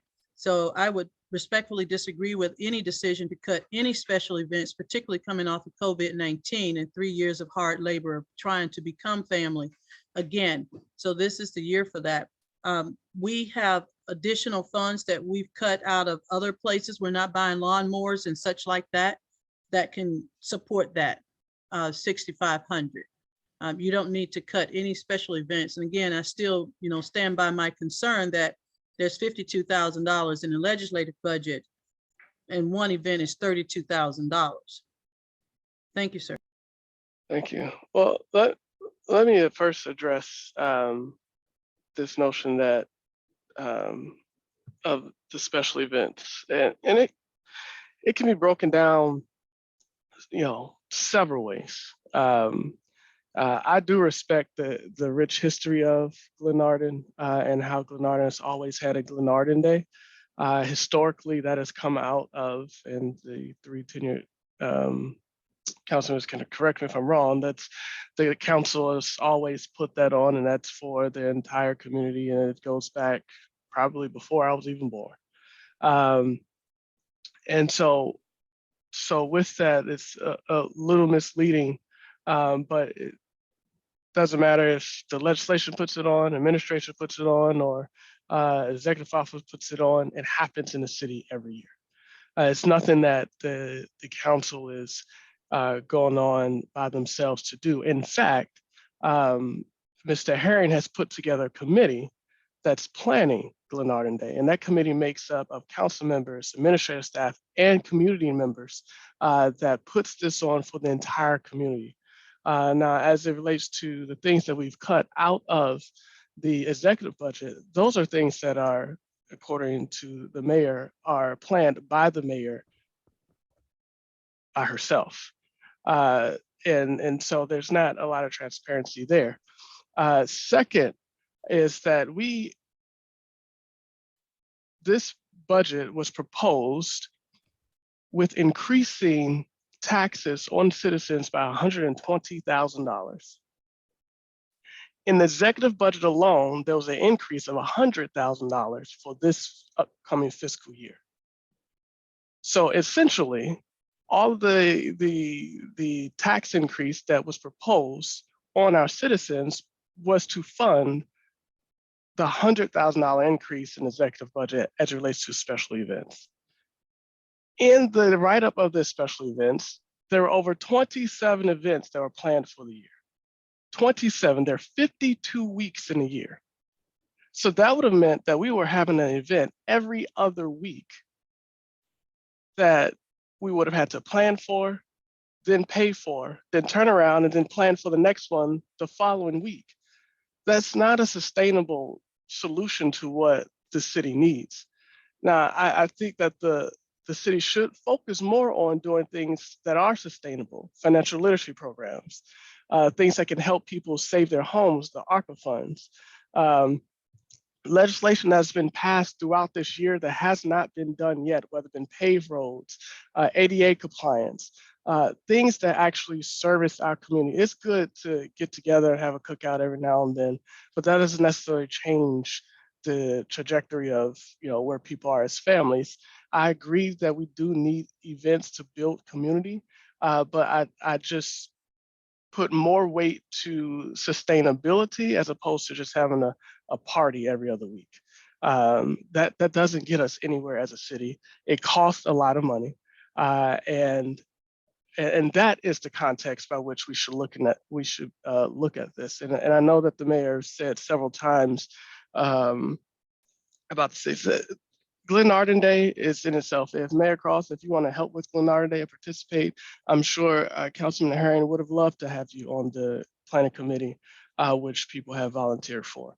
But outside of that, there's the expungement fair and a couple other small events that total about 4 or 5 events for the year, because most of our attention is directed towards passing legislation that actually helps the city.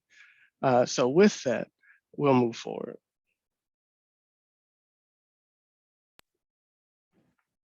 Whitmore Town Center Community Center.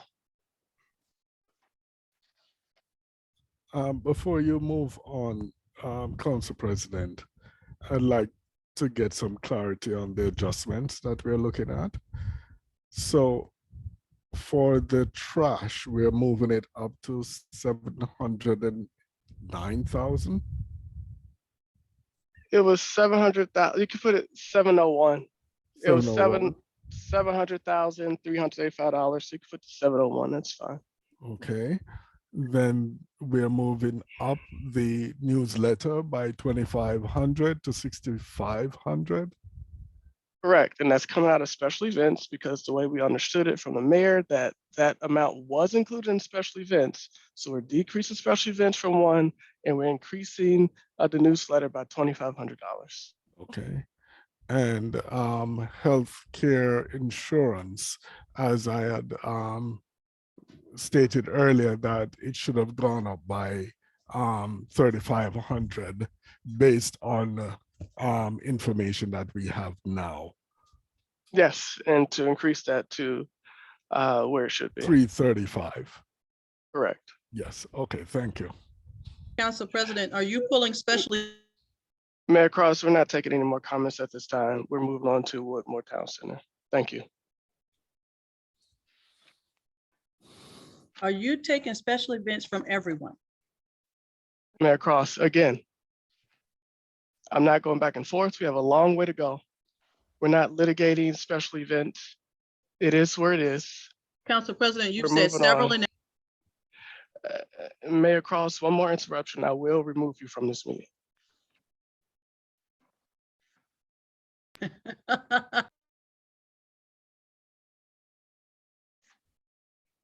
Whitmore Town Center.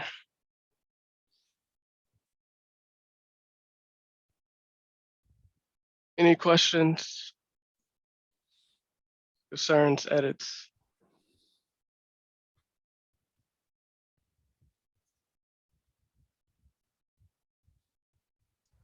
Yeah, Mr. President. Councilman Herring. Yeah, the setup supplies. I've always wondered, why do we offer tablecloths to the people who use the Whitmore Town Center? I mean, they should just be getting tables and chairs. We shouldn't be offering them tablecloths and be only charging $50. I mean, they can buy their own tablecloths if they want tablecloths on those tables. Because when I had an event, you know, there were tablecloths in there, even though I didn't want them, but they were out. I just think that we should not be giving tablecloths for a run that people are basically getting for free. So I was wondering what other setup supplies are in this number here. And I see we took it down, but what other setup supplies? Councilwoman, City Manager Barber. I believe that is probably the only setup supply, but I would have to double check. And unfortunately, the Gold Room coordinator has gone out of town for this week. So that's the only setup supply that I can think of for the Whitmore Town Center that would be in that line item. Oh, okay. All right. Thank you.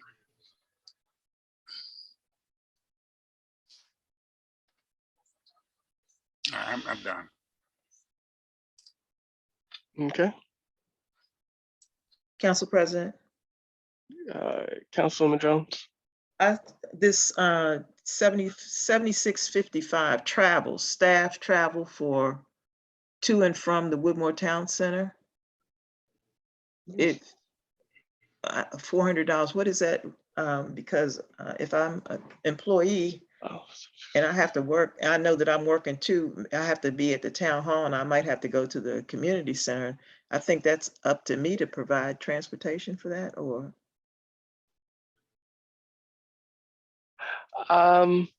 No, I'll let the city manager comment on this.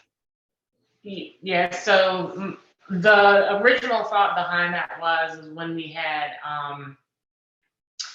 staff that didn't drive, that we would offer Uber or Lyft vouchers to them because their posts, because there wasn't a clock-in clock over there at the Woodmore Town Center for them to be able to just go on that post and sign in at that post. They would have to come to the town hall to clock in and then go over to the Woodmore Town Center. And for those ones that didn't drive, this was to augment that cost, because since those individuals are no longer with the city and there is a clock there now, that amount could come out. And I would think that's when we reach out to hire new staff, transportation should be one of the items that should be in the advertisement, that, that you have to move from one place to another, so you would need transportation. But thank you. So maybe that $400 can come out. Yes, ma'am, I don't have a problem with that. That was the original intent of it. Okay. You said And can I just add further, thinking along the setup supplies, the only other thing that I can think that might go in there is the trash can bags. They are not really, I don't know that they're really considered part of cleaning supplies, but that, you might want to leave a little bit in there for something like that as well.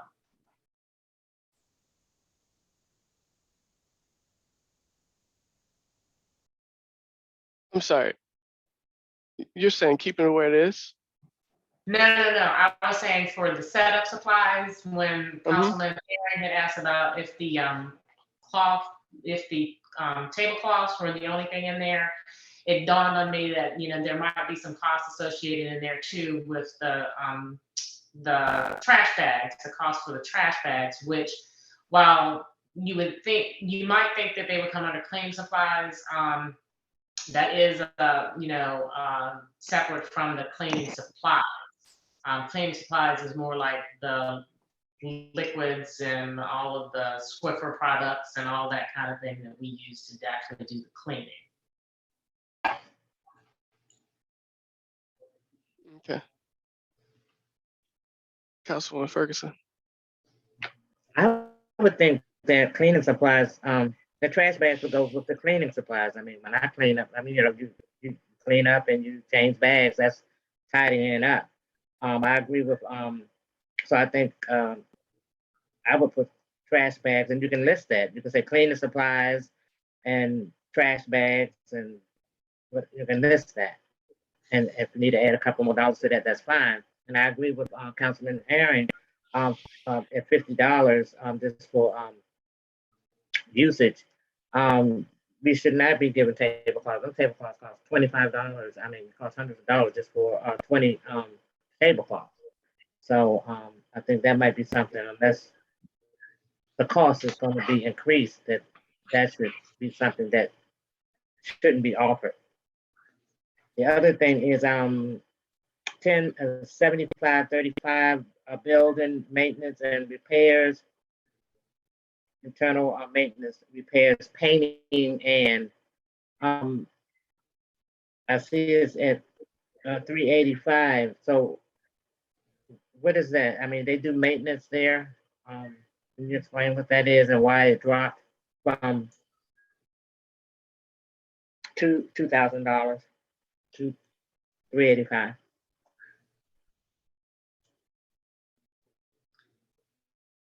Ms. Barber?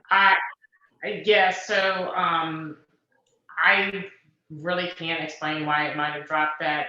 Maybe Mr. Stewart can give us an actual to-date amount that they spend on that. But I know that Ms.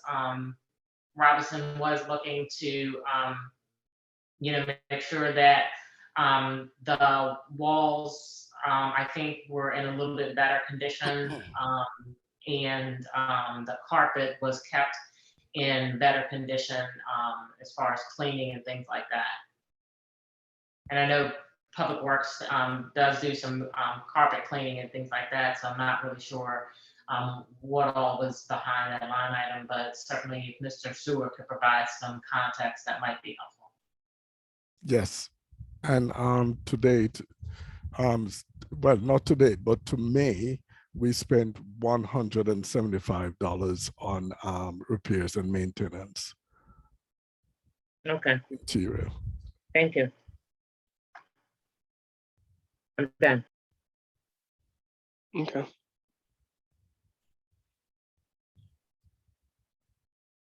All right. And I think I guess Veterans Memorial would be a good place to stop tonight, so we can go with that. And say the last three for our next meeting, unless, of course, you guys want to go on, but we'll take that up after we go to Veterans Memorial. This is short budget. Veterans Memorial, Councilwoman Ferguson. This question is, Councilman Herring. Was it this year that we were talking about, Ms. Butler was talking about putting applications out for new pavers? Yeah, because we haven't done it in 4 years, so we're trying to add more pavers to the memorial this next budget term. So that would be about $10,000?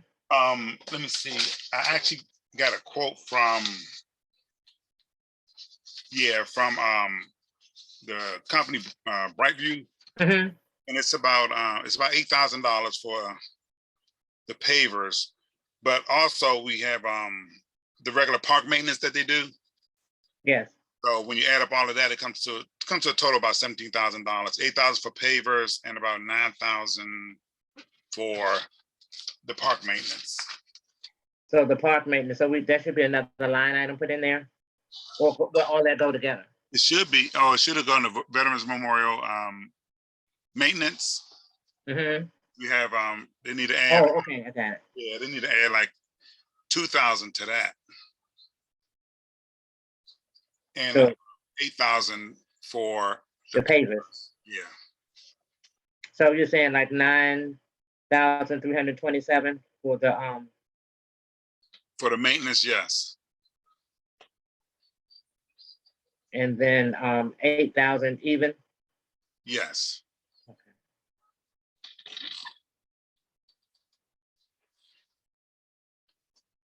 I'm sorry, Councilman Herring, how many pavers will that buy? That'll buy 100. And normally we don't do 100 though.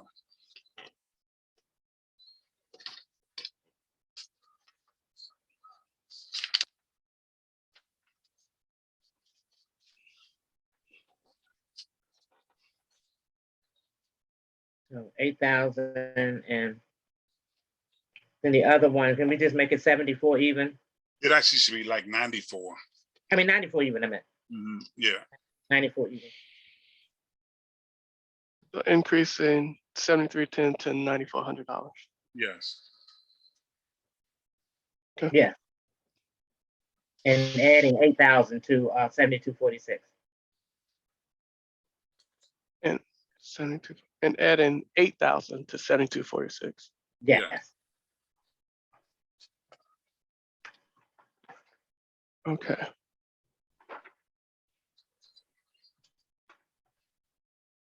Do you have that, Mr. Stewart?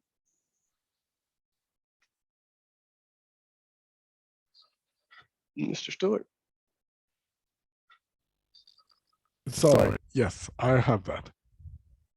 And can you also research whether that should be at least the pavers? Pavers. I'm not saying that it should be capitalized, but just research as it relates to land improvements. Sure, I will.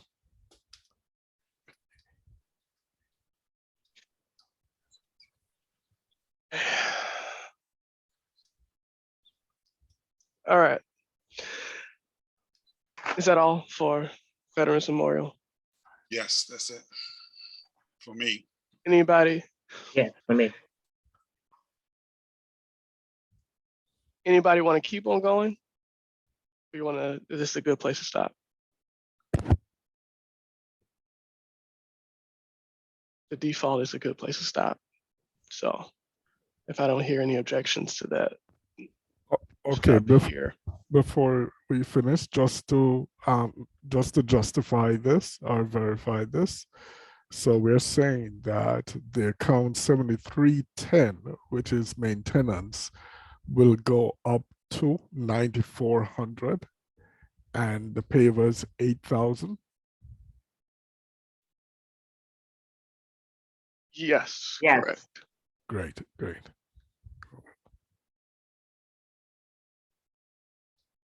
Mm.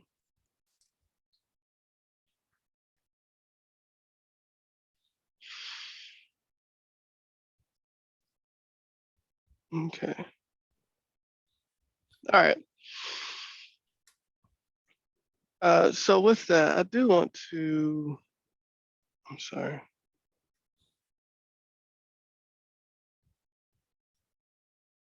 Point out a couple of things. Just for the record, because I know that over the past couple of meetings, the budget and what we've been cutting has been somewhat of a concern by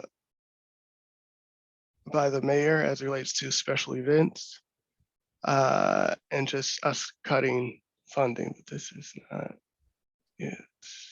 But okay.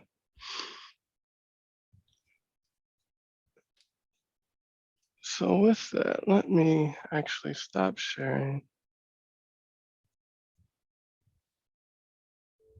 So it doesn't get you dizzy.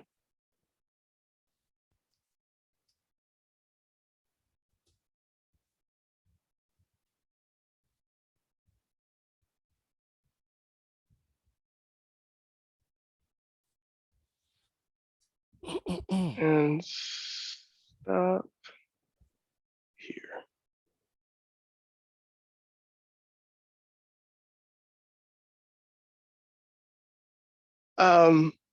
So our job as legislators are to legislate. It's not necessary just to spend taxpayers' money whenever we want to, on whatever we want to. Everyone has their own budget. The council has their own budget. The executive office has their own budget. Administrative, on down to the departments. Everyone is given a budget and expected to, for example, if you have a budget for conferences and training, you're expected to pick several conferences that you would like to go to if it's in your budget, and you manage your budget accordingly. It's not just to give everyone a bucket of funds, taxpayer dollars, and then we just get to go wherever we want to, get per diem and go out to restaurants and stay in hotels. That's not the purpose of us as legislators, as elected officials. And so what we have been doing through this budget process is not a battle between the legislative office and the executive office. It's more so us being prudent as to how we want to spend taxpayer dollars. And given that we're in an interesting economic environment right now, it's important as our fiduciary responsibilities to cut out where we don't need to spend as much. So there's not a personal attack on any department, and there's certainly not a personal attack on the mayor. The mayor's budget increased by $80,000 was projected, and I don't fault anyone for putting in their wish list in their budget. That's fine, but it's our job then to see what is necessary, what is not necessary. What is not necessary is an increase in $8,000 in some departments, $28,000 in especially, I don't even know what this is, increase of $24,000 in promotion and outreach, and among other things. It's impossible for one person who, elected official, who is a part-time job to be a part of so many associations, whether it be the Prince George County Municipal Association for $550, National League of Cities for $1,200, African American Mayors Association $1,000, International City County Management Association, $200. Maryland Black Mayors, $100. World Association of Mayors, $510. And the list goes on and on and on and on of what's in the mayor's budget. It is my opinion, and I'm sure it's other council members' opinion too, that that's just a little bit too much of taxpayer dollars going to dues that it's impossible for one person to be a part of all of those associations and actually get something from it. It's just not in my opinion, and all the other council members can speak for themselves, it's not a good use of taxpayer dollars. So again, this is not a personal attack on the mayor as it has been painted to be. This is just us being prudent with what we have. And we understand also that our staff is underpaid. And so we have to look at that. So where do we cut to really put money into places where it will make a difference? And so with that, what Councilmember Herring has said today, that we really need to look at the salaries of our employees because they're underpaid, from the police officers to the executive assistants to public works. All needs to be taken a second look at, which we will do. And we look forward to doing it and funding the government in a very prudent and wise manner. Some things we could take on this year, some things have to be phased in. But I just want the citizens to know, because it kind of went unchecked the past 2 times. Everybody has the right to voice their opinion on this meeting as elected official, but it went unchecked a couple of times about was painting a picture that the legislative branch is trying to do something against the executive branch, and that could not be further from the truth. So it's been taped. This is a very transparent process, and then that is where I will leave it. With that, we're hopeful to have a meeting on Thursday. Part of it, to what Mr. Herring was saying, was to have a closed meeting. I don't know if that raises to the level of a closed meeting, Mr. Herring. You can correct me if I'm wrong on that. The salary study, should we do that in closed meeting or should that be in an open meeting? Well, I think we're gonna have to do it in closed because those salaries are based, people are sitting in those positions already. So if we're Okay. talking about those salaries, they'll know who we're talking about. And I don't think that's something we need to discuss in an open meeting. All right. Then we could start off in the closed meeting and then transition to an open meeting, if that'll work for everyone. We can have our closed meeting start at 6:30, 6. Anybody opposed to 6 to start a little bit earlier? What time does the budget meeting start at 6:30? No, we haven't set that yet. Oh, okay. We can set it for how long it will take. So if we want to do it start at, I don't know, I'll take it. It'll probably take some time to get through the salary stuff. So I'm thinking we only have 3 more departments. Maybe we can have that meeting at 7:30. It's already been No? advertised on the sandwich boards for 6:30. Right. That's what I thought. They took the sandwich boards and put Tuesday on one side and Thursday on the other. Oh, wow. And I know that. know 30 minutes is not going to be enough time. Unless we reverse it and do our budget and then. Yeah, that's what we have to do. We'll have to start off with the budget work session at 6:30, and then we could transition to a closed session. Okay. All right. Well, with that, the time is Council President, I had my hand up. 6. Thank you, Mayor Cross, but we're not taking any more comments. The time Citizens, is what 9 he has p.m. stated is This meeting, Citizens, your president. this meeting is, thank you. The time is, again, citizens, and I am still optimistic that we can all work together on one accord, both the legislative and the executive office. That's a hope of mine. That's a hope, I believe, of all council members. And I'm hopeful that we can get there. Even with our disagreements, Hopefully we can handle it in a professional manner. But what I've said tonight was just to correct the record. I will still continue to work with the mayor to make sure that the business of the city gets done. We'll likely talk to the mayor either after this or probably tomorrow. But at this point, the time is 9:01 and this meeting is now adjourned. Thank you. Everyone have a good night. Good night. Thank Good you. night. Good night. Thank Good you all. night. Thank you. Good night.